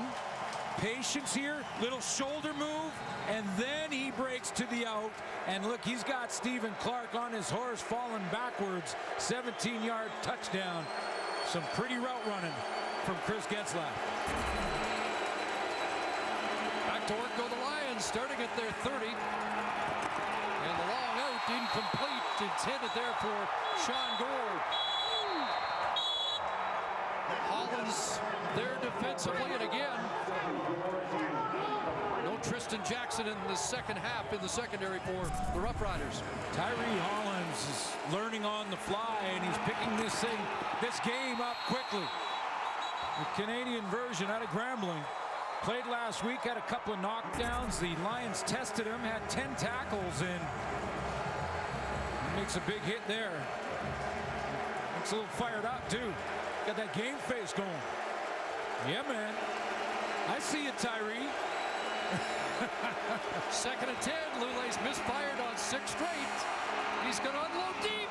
Arsenault there. And Manny Arsenault's got it and drags them A little extra down to the 30-yard line. 48 yards. Lule to Arsenault to bump that little Lule slump. Looks to me like Terrell Mays may have got in trouble here on a dig route. This is Arsenault on the outside here. Terrell Mays looks to me like he should be dropping deep, and he gets influenced on the inside. Watch how Terrell Mays may get caught short here. Arsenault down the middle. Mays bends into that dig route, doesn't stay deep on Arsenault. 48 yards and a first down in Rough Rider territory, and another great play action fake, and away goes Lule. Another first down run. We checked at the half. 15 times in his career he's run for over 50. His career best is 92. And right now 63 yards here midway through the third quarter on the run for Travis Lule. He gets a block in the open field from the newcomer in the receiving corps in Courtney Taylor.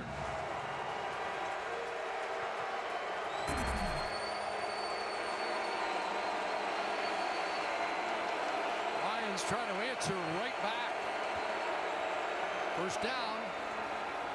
Harris will throw and knocked down, almost incomplete, or almost intercepted. Dowdy got a hand on it.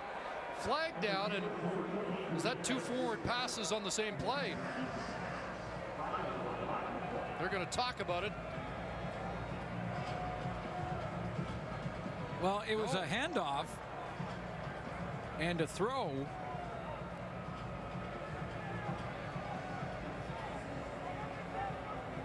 Not a shovel. See what Tom Valesi has. Illegal interference, blocking downfield before the pass was thrown. BC number 57. 10-yard penalty. Repeat first down. So that's Tommy Draheim, the left tackle who got downfield. This just did not look right. No. And this is not, usually if you see a double pass, the running back goes like that. This time it's a handoff, and I'm wondering if O-lineman didn't know. They're pulling like it's a run play. Is this just Andrew Harris? Did he do that on his own? And it was Mays who had his hands on it and couldn't squeeze it. Yeah, that was different. There's a pass from the guy we know can pass, and Taylor gets back on it. Courtney Taylor, the catch, the fumble, but a quick recovery with Jeff Knox there. 7 yards on the gain. Well, he had to hustle to get to it. I mean, that was definitely a fumble. I did not hear a whistle. He gets hit. He's still up. It's the second hit, I believe, by Dowdy. Knocks it out, but he corrals it himself. And he beat 3 or 4 Rough Riders back to the football in desperation.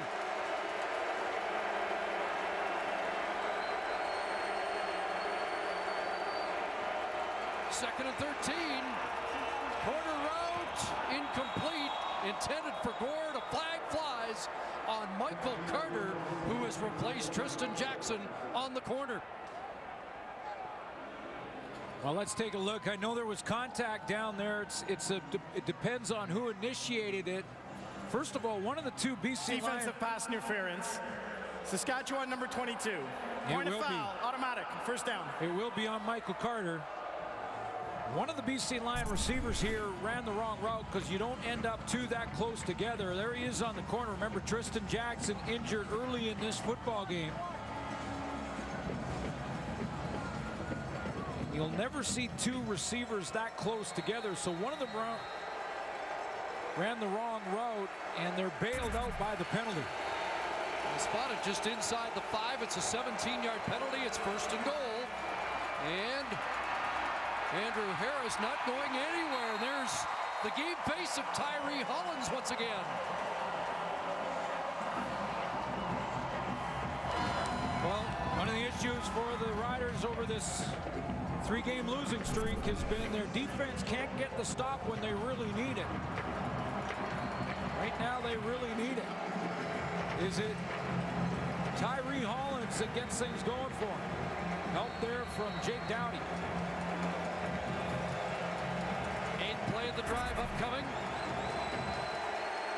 Lions Lions were 2 for 5 in the red zone last week, and you heard Travis Lulay talk about being better. They're 1 for 1, and this their second trip, 2nd and goal. Brackenridge got a quick break, and the pass is incomplete. Intended for Austin Colley. Looked like Tyree Hollins was on coverage on Colley, and Travis Lulay had to throw it in front of the goalpost and try and thread it through there between the goalpost and Hollins. Injured offensive lineman, and it's the center, Jason Foster, shaken up and getting attention. Brought to BC by Jeff Tedford after being with him in Tampa Bay.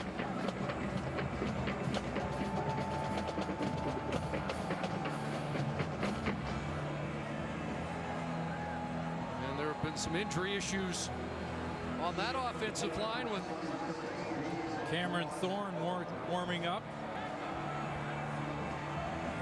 Foster will have to leave for 3 plays, even if he's okay to continue.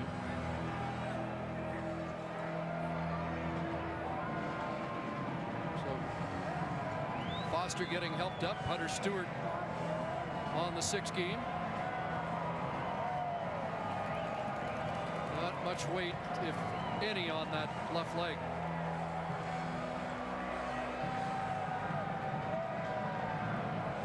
Matt Norman also on the 6th game for the Lions, so that's one of the reasons they've opted to go with 3 import offensive linemen, an option you don't usually see. Speaking of offensive linemen, in Calgary tomorrow with those 2 changes tackles, at the 2 tackle positions.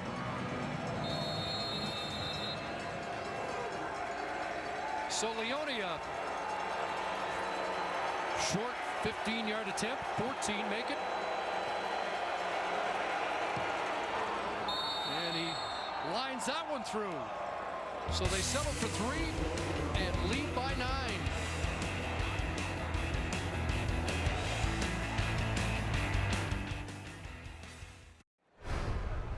Our sack tally is brought to you by Purolator, tackling hunger, a promise we can all help deliver. Just 1 sack tonight, that by BC Lion Craig Rowe in the interior of their defensive line. Saskatchewan still with just 5 sacks on the season, and only 2 from D linemen. Well, get the 3rd if you have the rotation in the D line. Derek Walker has 1, but 1 from Chick and 1 from Hall. So 3 possessions here in the 3rd quarter, 2 touchdowns and a field goal, and looking for Dressler, who can't make the turnaround one-handed catch. You know, as good as Kevin Glenn's been to start the season, and we talked about the 500 net yards, his placement of the football tonight has been inconsistent. He had an open receiver here. Weston Dressler is open. If he throws that straight down the numbers, Dressler's still running with it. He's missed a couple. Now, the conditions a factor without question for both quarterbacks.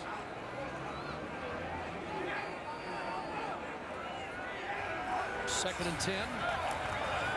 Both backs split out of the backfield, and Ty Smith with a catch at midfield and doesn't want to go down. Stephen Clark finally wrestles him to the turf, but another big 2nd down conversion, and the Roughriders have been good in that department in the 2nd half. 27 for Ty Smith. Talked earlier about the fact that the O-line and Brendan Labatt, a veteran, got off to a slow start to the season with a couple of penalties and things like that. Well, good block here right down Main Street to hold off Craig Rowe, who has the only sack tonight. So Glenn could get the ball out of there. To the Lion 49-yard line, a fake to Messam, and Kevin Glenn takes off, and he'll get taken down by Josh Johnson. 5 for number 5. A couple of carries for Kevin Glenn tonight. You don't see him do it too often. Just 2 for 7 coming into the game. Makes a nice move on Kareem Smith. Actually, his third carry for 14 yards tonight. Tosh Smith checks out. Corey Williams into the offense. From Corey Chamberlain, though, I might say, hey, good move at the point of attack, but hook slide before you take that hit. Going to get a challenge here from the Lions. Did the ball come out?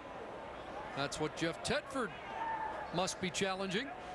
By the way, Jeff Tedford, the only coach in the CFL after 12 games to be perfect in his challenges. 3 for 3. Yeah.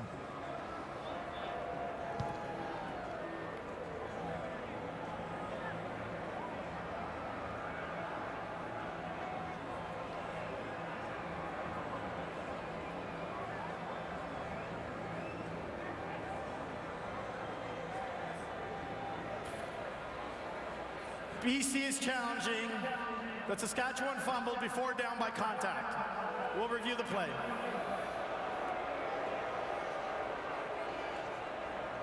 Well, let's see if Jeff Tedford goes 4 for 4.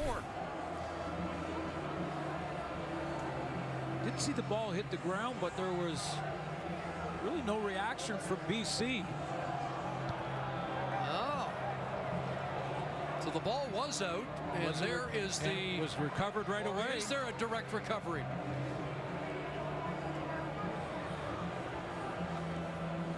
Stephen Clark ends up with the football. Well, that ball's out.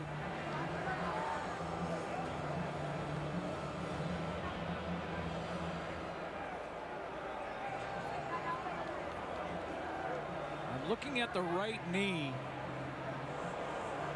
Ball is definitely out. But part of the issue is in this kind of play is whether or not the ball was immediately recovered after the whistle, and the Lions were a little casual about picking it up. Well, that's what I mean. That's why, you know, we didn't think to go ahead and look at it again, because both teams were pretty casual, as if it was down by contact at this point. Yet Tedford saw something. Throws the challenge. Now the ball is out now, and that right knee is not down, so that's a fumble. Great play by Michael Brooks to knock it loose. Now it's just a matter of, did Stephen Clark recover it continuously? And hard to argue, even though it was casual, that he didn't. Yeah.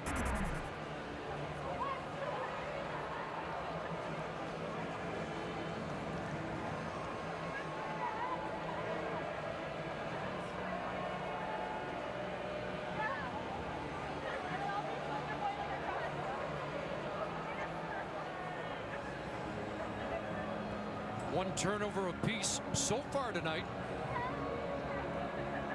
which is good for both teams in these conditions. It has affected the passing game. Tougher for both quarterbacks to go deep. The ruling, Saskatchewan did fumble before down by contact, but we did not have an immediate recovery by BC, so the ruling on the field stands. So it was too casual.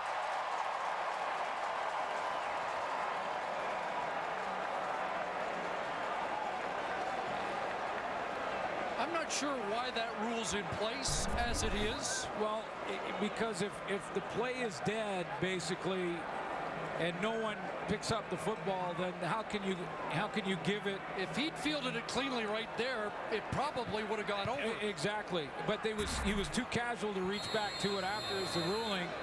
But yet again, we find another reason to give Glenn Johnson a call this week. So it's second down, crosser, incomplete. And Elimimian got a shot in on Jerome Messam. He's shaking up. And Messam's slow to get up. He went right That's to his some ribs. collision. Yeah, there's Messam there. And there's Solomon Elimimian. He's just directing traffic back there. And Messam on that short crosser. Talked about short crossers early in the game. With short crossers come a headache. Just hope that Jerome Messam's okay. So early to punt and look for a pin here off the side of his foot, but it does go out inside the 20 and just there. And that's where BC will take over on offense after the defense comes up with a stop and hold a big hit.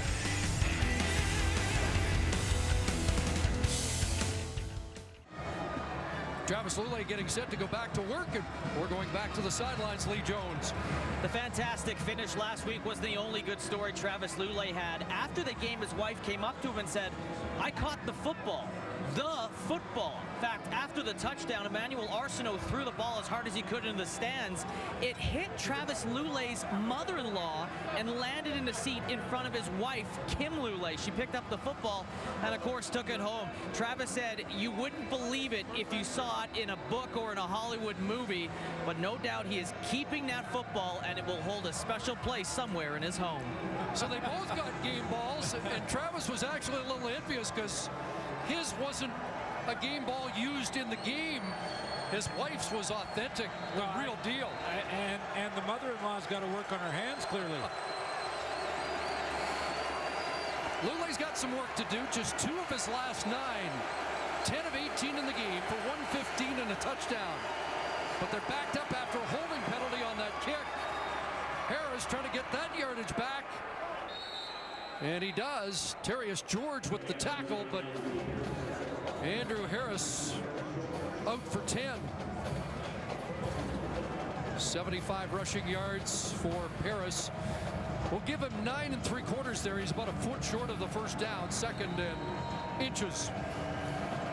And Jason Foster, good news, back in at center for the Lions after being helped off after the last series. See what the Lions do with what could be a free play. They give it straight to Harris. Or do they? No, Lulay again. And he's still going. Travis Lulay up across midfield. And what a story this has been tonight. And Lulay may have his all-time best rushing game by the end of the evening.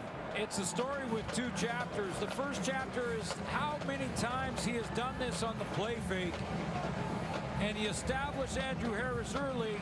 That means that John Chick is going to react like that, especially in short yardage. But it's also how he's protecting himself at the end of the play. That's chapter 2. Brackenridge missed a 40-yard run, and now Austin Colley's got another first down for the Lions. So Travis Lulay now on the night.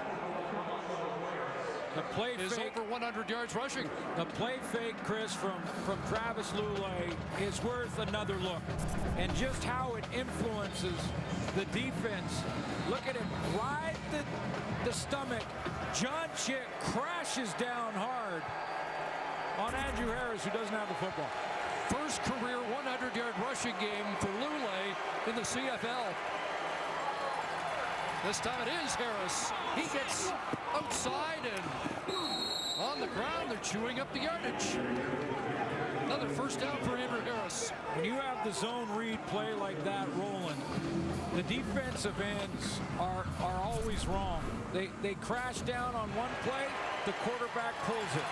They stay wide, they'll just try to go upfield in a controlled style rush with their eyes in the backfield. Then it's too late to tackle the running back in Andrew Harris. Andrew Harris, 13 carries, 85 yards. He's still got some work to do to catch up to his quarterback. First down at the 29. Lulay to throw into the corner for Gore, and he can't reach it, and the flag comes down. Yeah, Gore looked like he may have pushed off here. Michael Carter's been called once tonight. He replaces Tristan Jackson at the wide side. I thought I saw live Sean Gore with a push to the face of Michael Carter. But was it after Carter grabbed him? And Corey Chamble's all ready to challenge. Even before we have the call illegal is made. contact, which turned into defensive pass interference. Saskatchewan number 22, point of foul, automatic, first down.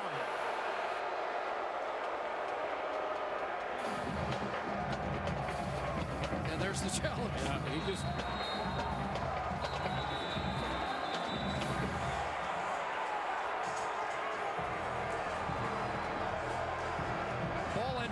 stride out of the reach of Gore. Was that contact enough to disrupt the play? And Corey Chamberlain doesn't think there was enough to draw the penalty.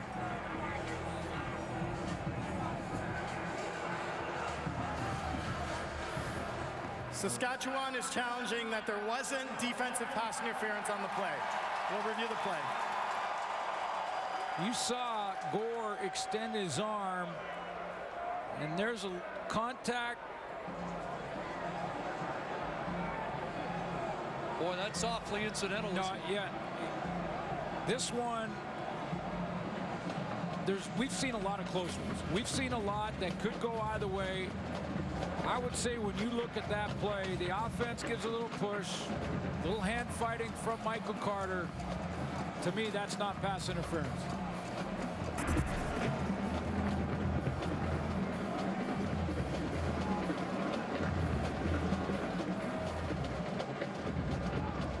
But I don't make the decision. Back at Mission Control.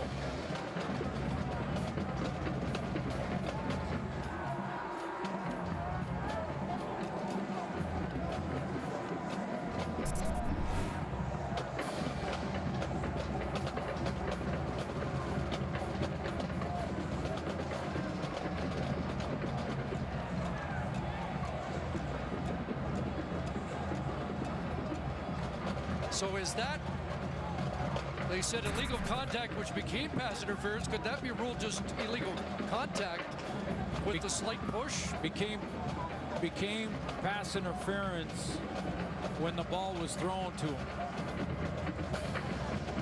And Michael Carter made first contact. Here we go. After review, the ruling on the field stands. Defensive pass interference, Saskatchewan number 22. Automatic first down. Yeah, you know, for the most part this season, whenever there's been a challenge or the pass interference illegal contacts, does that contact reroute or change Gore's path to the football, and he also pushed off with his right hand? That to me is not PI, but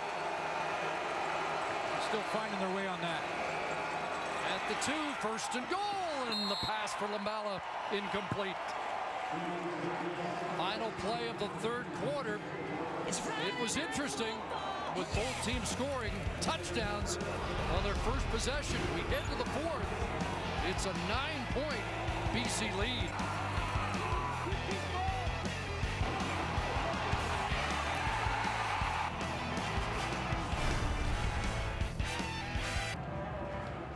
This call alone will burn up the phone lines in Saskatchewan radio for a week. It's not pass interference in my mind, and I'll tell you why. And I know it was overruled, and I know some people are saying, oh, you're biased because you're a former defensive player. As we're running down the field, if you're the receiver, Chris, I can measure you up. I can just hand fight. You can do the same with me offensively. The moment I twist your body, reroute you, or push you out of your lane, that's when it becomes pass interference. I thought that hand fighting and the little push from Gore was basically just hand fighting. That's why I don't think that was pass interference. Maybe a big difference maker.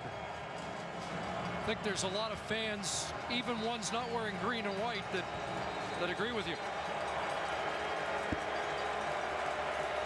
So it's second and goal. Lions down at the 2 as we start the fourth. Here comes pressure. Lule gets it away. Touchdown. Another for A.C. Leonard.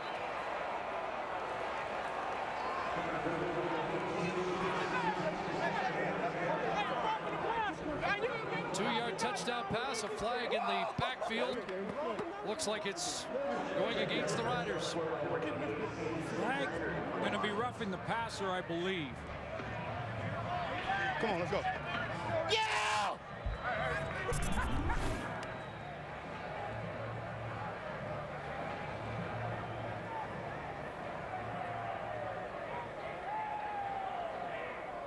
This looked like Brackenridge got a fingertip on that football, but it reaches the intended target. Okay. Major foul, roughing the passer. Saskatchewan number 25. 15-yard penalty will be applied on the kickoff. Hey, see, tell him you too much for him. Matt Webster, a blitzing defensive back called on the roughing the passer.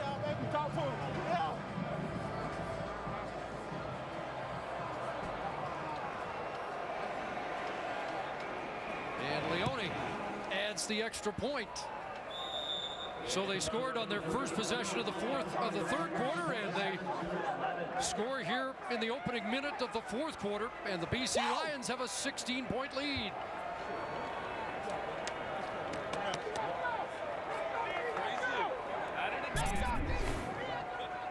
Well, this penalty would have been declined. There's a throw in the touchdown. I think it was tipped at the line of scrimmage and barely got there to Leonard. And take a look at the penalty, which would have been declined anyway from BC to keep the score, but it looked like he got pushed back into the oncoming rush from Webster.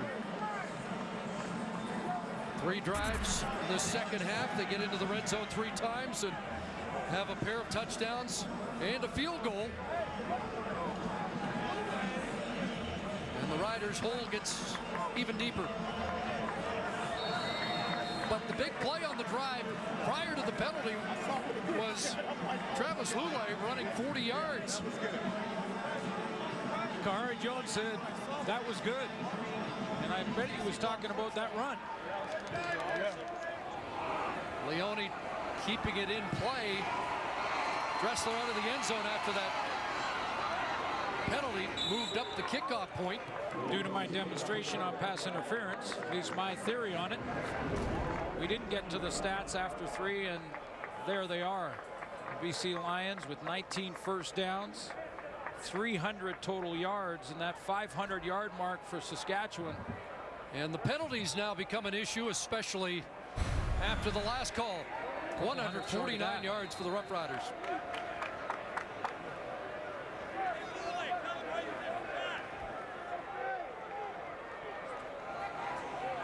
So Saskatchewan starts at their own 15, 95 yards away from pay dirt. This is handed off to Allen. Riders starting with Allen and Messam together in the backfield, and they get 6. Allen with 79 on the night. Well, the guy I would lean on now if I'm Jacques Chapdelaine would be number 7, Weston Dressler, and start to find that section in the playbook where number 7 is featured. They need some big plays. The Saskatchewan offense needs a spark.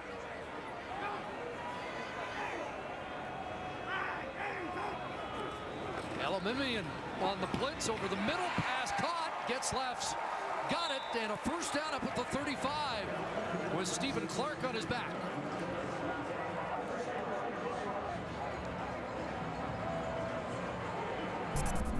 $14 for Getzlaff.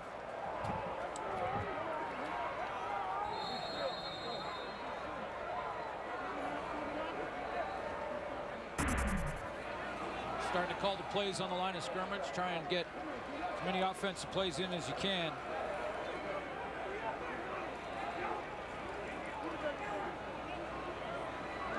Two on the play clock, and he pulls it, throws it, and Dressler's got it. Weston Dressler into Lion territory, shoved out by Clark at the 41-yard line when it looked like Glenn had to wrestle that back out of the hands of the running back. Move to the wide side of field. That's why he gets matched up this time with Stephen Clark. Again, a double move like we saw Getzlaff on Clark on his touchdown.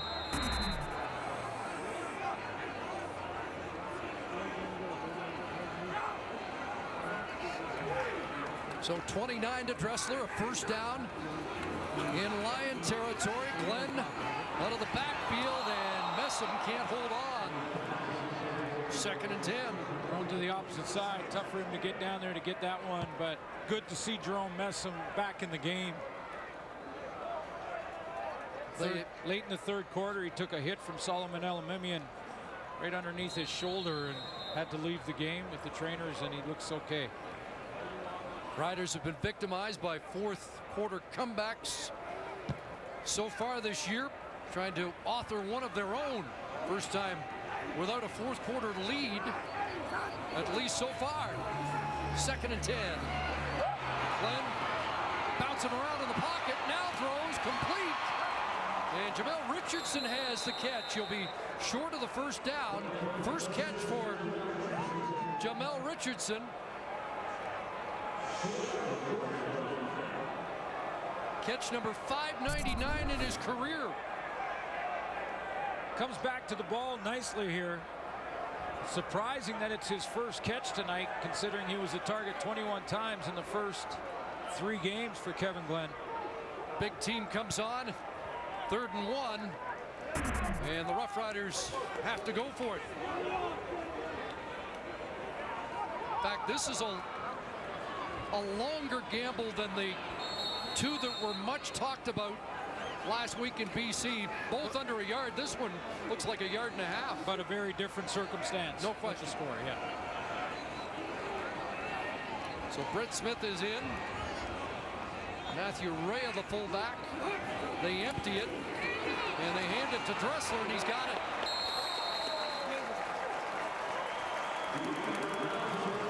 And to get to the 35, and he does that. Trying to fire up his teammates right there after the first down. That's uncharacteristic for Weston Dressler to show that kind of emotion. Steps up, and on the back of his mind right now, he's saying no lead is safe, but they've got work to do, the Saskatchewan Roughriders. Watch the reaction after the first down. Hit by Cord Parks, gets up, hops a couple steps, and gives it the first down signal.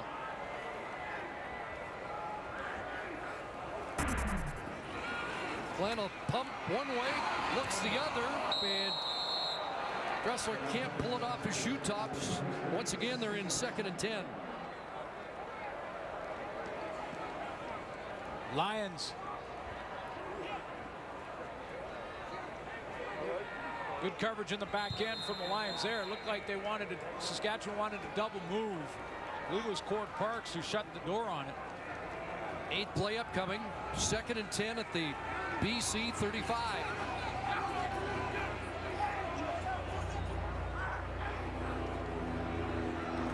Here comes pressure. They dump it off and miss him. Has a first down. And Craig Rowe and Adam Bighill bring him down inside the 20. But the chains move again thanks to number 33. Takes a while to get a big John Deere around the corner, but once you turn it around and get it going, it can be strong and powerful. Watch how Jerome Messam here, as soon as he gets those pads turned downfield, he is a load to bring down.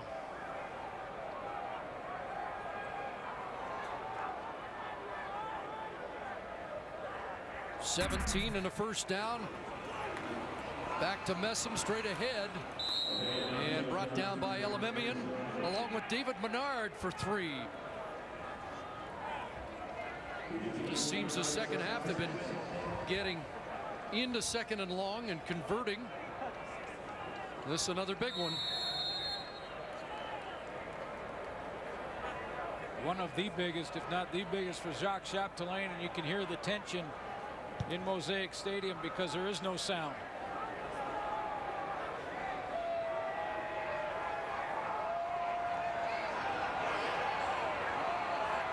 Second and 7. Have to get to the 8. Flag flies. And did they not get the play off? Time count violation. Saskatchewan number 5. 5-yard penalty. Remains 2nd down.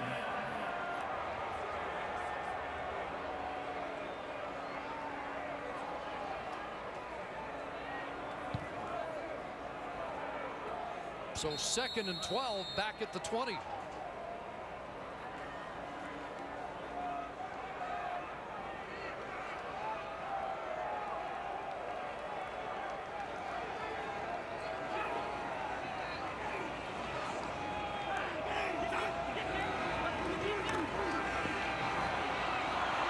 Time in the pocket, running out now, and he'll get outside. Michael Brooks in pursuit. The throw is made, and Richardson has the catch. It'll be short of the first down. That's catch number 600 for Jamel Richardson, the 21st player in CFL history to hit that milestone. Got back to the original line of scrimmage. It was Jamel Richardson that was holding off the snap count in the previous play. Kevin Glenn explaining to Jacques Chapdelaine he had to wait till the end. The wide receiver was on the line of scrimmage before he could call for the ball. That's why they got the delay of game penalty. Think anything's on here? Nope. McCallum kicks it away. They get 3, so they're within 13. 2 converted touchdowns could win it, but they're less than 8 minutes away. That's a long drive when you're behind to only get 3. 6 minutes, 33 seconds off the clock. There is a lot of time left. Travis Lulay wants to eat into that clock right now. How much time can Lulay burn off it to protect this lead? Double tight end formation. And a handoff straight ahead, not going very far. Andrew Harris smothered by Derek Walker and Jeff Knox. A lot of fans will say, well, why did Kevin Glenn get the time count? He's pointing to Jamel Richardson to get himself up on the line of scrimmage. He's got to cover down the lineman and be on the line. So Glenn's waiting. He's telling him, get up on the line. He finally gets there, and they run out of time. That's why the time count happened. And second and medium, very different than second and long. It would have been a penalty either way.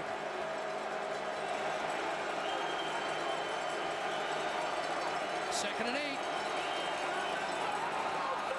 Lulay looks one way. He's going to have to take off. And he'll slide down in front of Terrell Mays to avoid a big hit.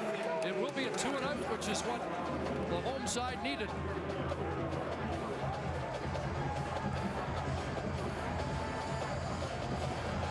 Third 2 and out, fourth 2 and out of the game, excuse me, for BC tonight.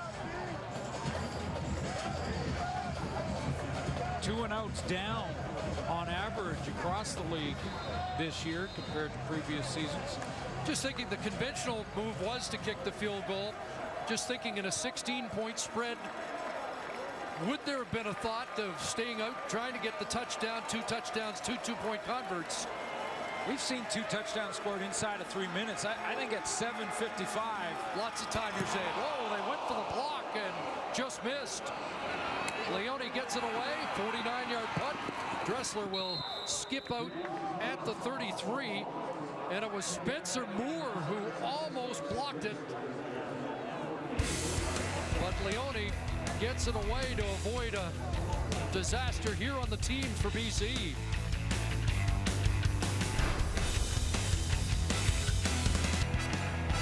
Spencer Moore has been shaking his head throughout the entire break. Very close to blocking a punt there. What a difference maker that could have been. Kevin Glenn over the middle and nearly picked off. TJ Lee had a hand on it. That might have been the dagger for the Lions tonight. Layered route here from Getzlaff, I believe, coming across the middle, and Kevin Glenn did not see TJ Lee playing the zone on the other side of the field. Moore goes on a short crosser. You see him leave the screen. Glenn puts it down the middle.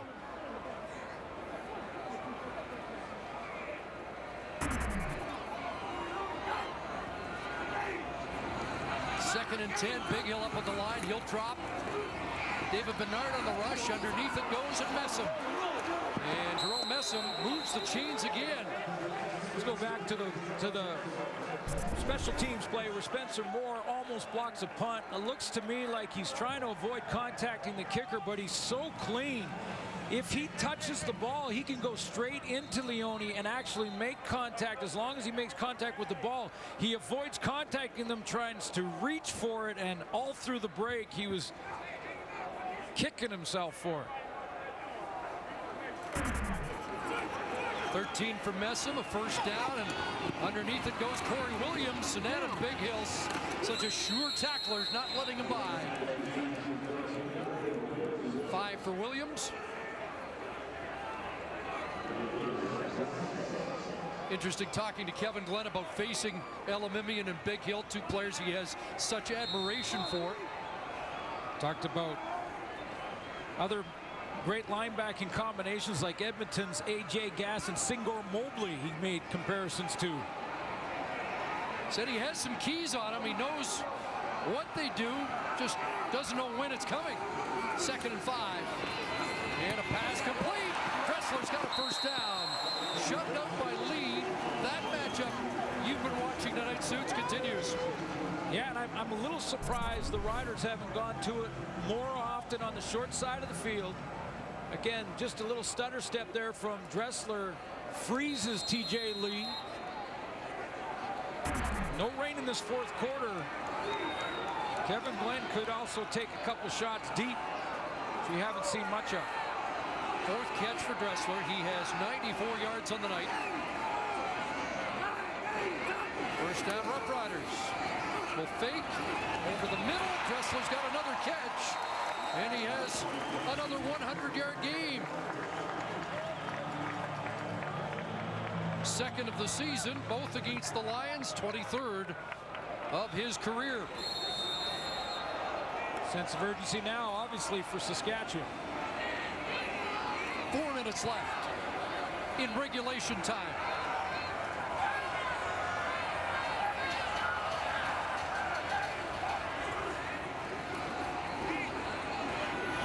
Over the middle and incomplete as it skips to Dressler. In between Elimimian and Johnson. Watching the linebacking core for the Lions, Solomon Elimimian and Adam Bighill have been all over the field. And what I mean by that is not necessarily on a lot of blitzes and things like that, but they're dropping deep. Their drops in zone coverage are 25 yards from the line of scrimmage at times. It's a great athleticism.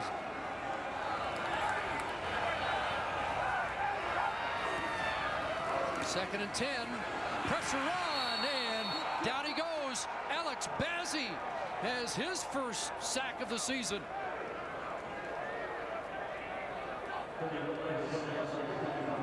Nice little stunt called by Mark Washington where they get Rowe and Alex Bazzi to just run a little game up front, and it fools the offensive line of the Saskatchewan Roughriders. They both take Craig Rowe, leave Bazzi free, and he gets home.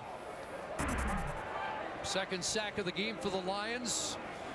Roughriders tied for the lead coming in with only 2 sacks surrendered, and they've matched that here tonight. What a season Alex Bazzi had a year ago. 10 sacks and 17 games played. So if you can score 11 points in 98 seconds, Corey Chamberlain trying to get within 10 here, believing he can still get the ball 2 more times. Unless, again, there is something on. See if there's a fake, although this would, they've got to get down to the 19 to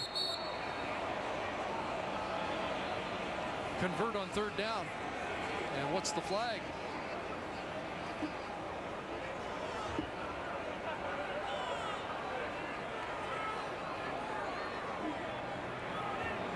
Would be a 46-yard field goal. Procedure, Saskatchewan number 45. 5-yard penalty, repeat 3rd down.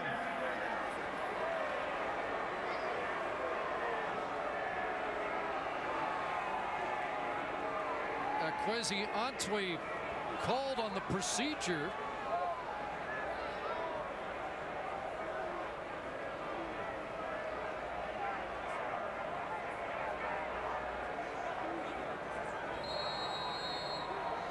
They're going to leave McCallum out to try a 50-yarder. And Chris, if you talk about maybe having something on, if I was going to do that, I might leave my offense on the field and just go for it. McCallum puts it up, and he's nailed another one long range. Well, he can still kick the long one, and they're going to argue the penalty as they get within 10.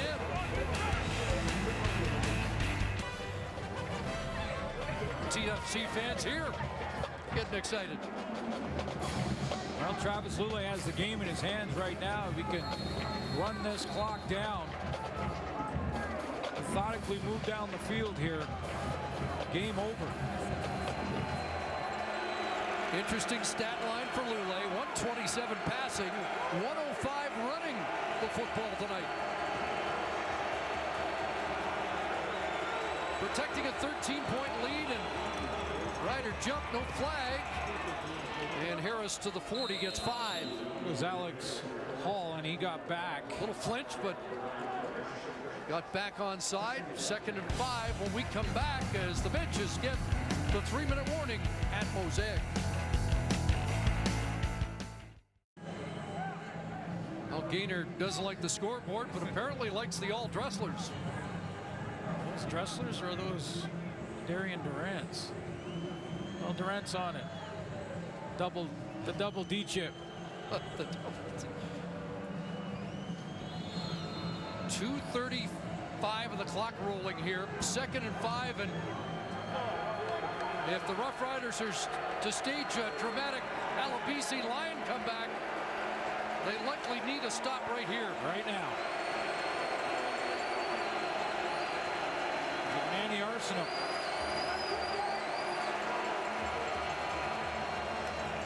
Harris again.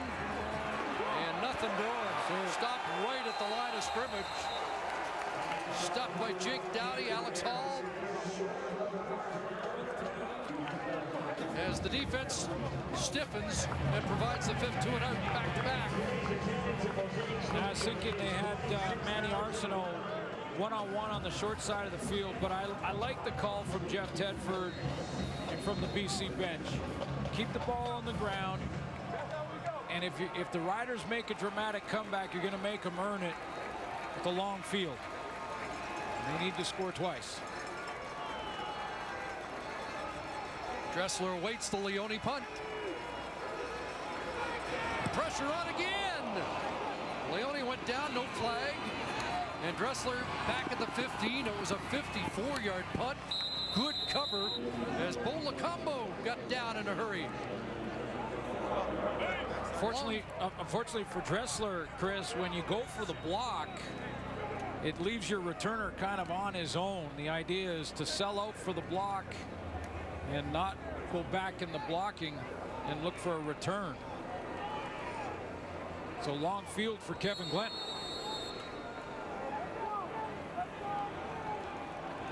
And 99 seconds to go.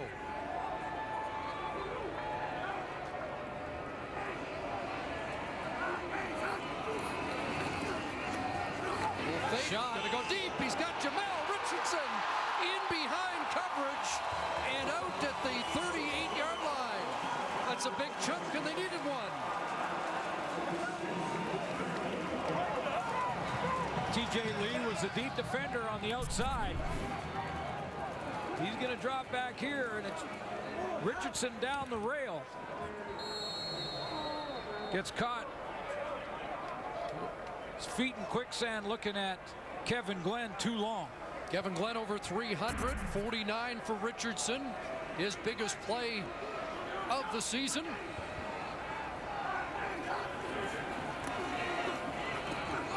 Glenn will release it to Messam, not going anywhere and not getting out of bounds. Roddy Yell there with the stop.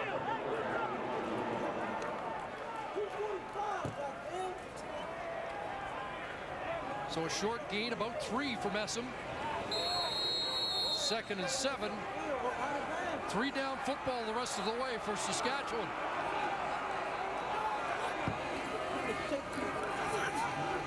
Glenn going through the reads and threads the needle. Oh, tight window, and he finds Weston Dressler. This is a porthole. And he threads the needle is right to Weston Dressler. 19-yard gain. Timeout, Saskatchewan. I thought Court Parks had as much of a chance at it in Chris Wabakamba as Dressler.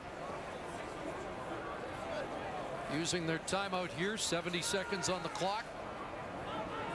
2 for 3 in the red zone tonight for the Roughriders.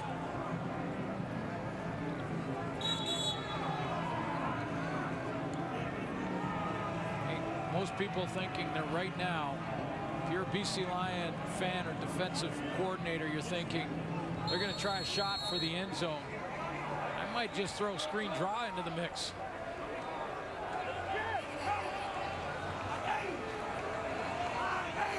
First down.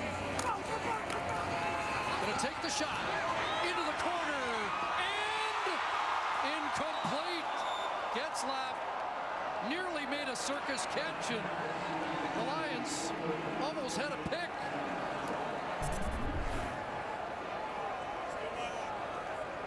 Getzlaff playing that 3 receiver to the wide side, running the corner on TJ Lee. They're working on number 6, have been all night. Boy, had a shot at it. Would have been a tough one over the opposite shoulder. Got that left hand on it. That took 8 seconds. Been a bit of a track meet for number 6. 2nd and 10. Heat on. Underneath. It'll be Messon. Stretching. Is it a touchdown? Yes, it is. Wow.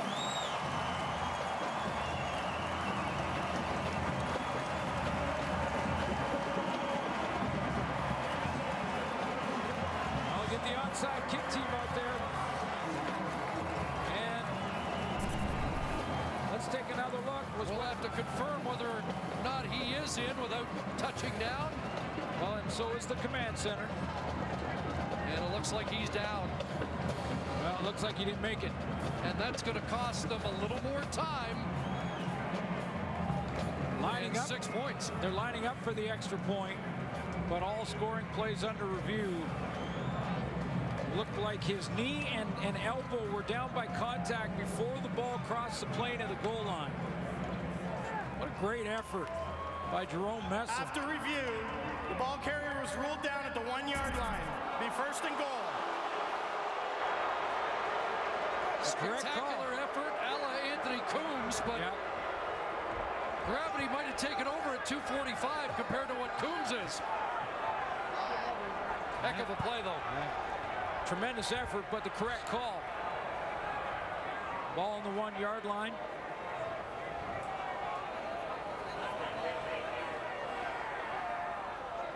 Another big night. 138 yards from scrimmage for the leader in that department after week 3. So Brett Smith in 1st and goal. They fake the fly sweep. He'll throw, and incomplete. Corey Watman and Matthew Rea fighting over the same football.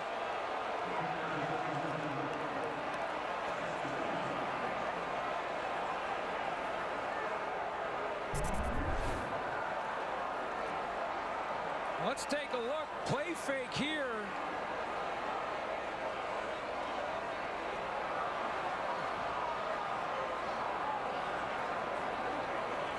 It looked like Ray came from the backside. We were told that there was a package in for a throw to Corey Watman.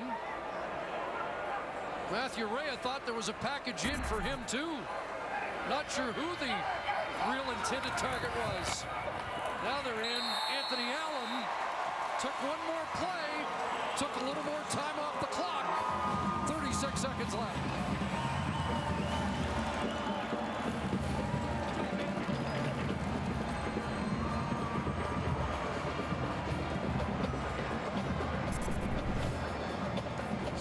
Seconds off the clock from when they got the football on the 1-yard line.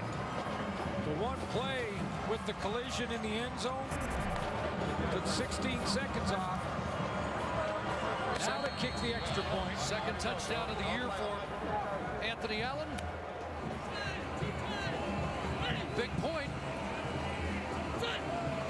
If there is hope of a comeback for Saskatchewan, McCallum nails that. So down by 3, and the veteran will be short kicking here. Here we go, let's go, let's go. Hans Seaton, come on. Well, there's 3 aspects to this play. The first is on the kicker, Paul McCallum, and his job to make it go 11 yards and not much further than that if they're going to put it up in the air. They're talking to Weston Dressler. Rob Bagg doing a little coaching there. The second aspect of the onside kick is to have the first line on the cover team go down there and create havoc to open up some room for the receiver to tip it out of bounds. You just need to be the last one to touch it, deliberately touch it, as it goes out of bounds. Now the other thing that Paul McCallum could do here is try and top the ball and see if he can get a big hop on it. And the BC Lions will try to pick off in the front row the first line coming down. So these guys here for the Lions will try to take out these guys before they can get to the football. It's going to be Ray Early to handle it. He's been here all year and probably has practiced this a lot more than McCallum. Timeout, BC. And now the Lions want a timeout. Great call by Jeff Tedford. Here's exactly why he did that. He waited until Saskatchewan started to move to see what they were going to do. Then he calls his timeout, gets the officials' attention. Now Saskatchewan can change it. Chuck McMahon, special teams coach for the Lions, going over the last second instructions.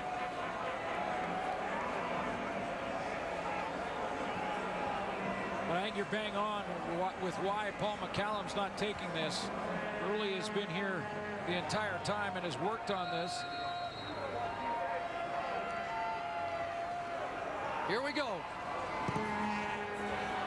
Up for grabs and kicked out of bounds. That was an easy play for Courtney Taylor, and a flag flies at the Rough Rider bench. Put it Legal too kick far. out of bounds, Saskatchewan. Be first down, BC.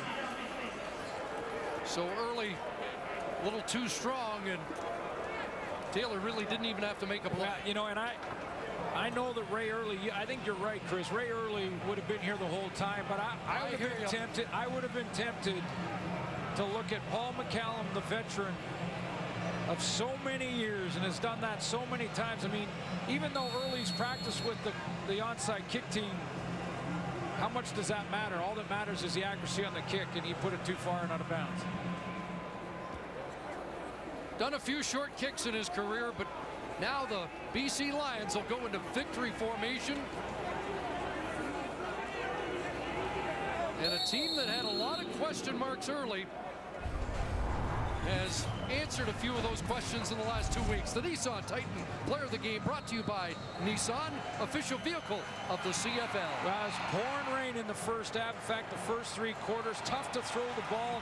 Lule did it in the short game to Leonard, but he did more than that. He rushed the ball for over 100 yards. First time in his career, they had 100 yards rushing. He protected himself at the top end of all of those rushes, so he is our player of the game in back-to-back weeks. First 100-yard rushing game of his career, and I don't know if anybody expected that after the injuries he's gone through. And the BC Lions, I know it's early, have won the season series against Saskatchewan. These two teams will play against each other one more time in early October. Final play.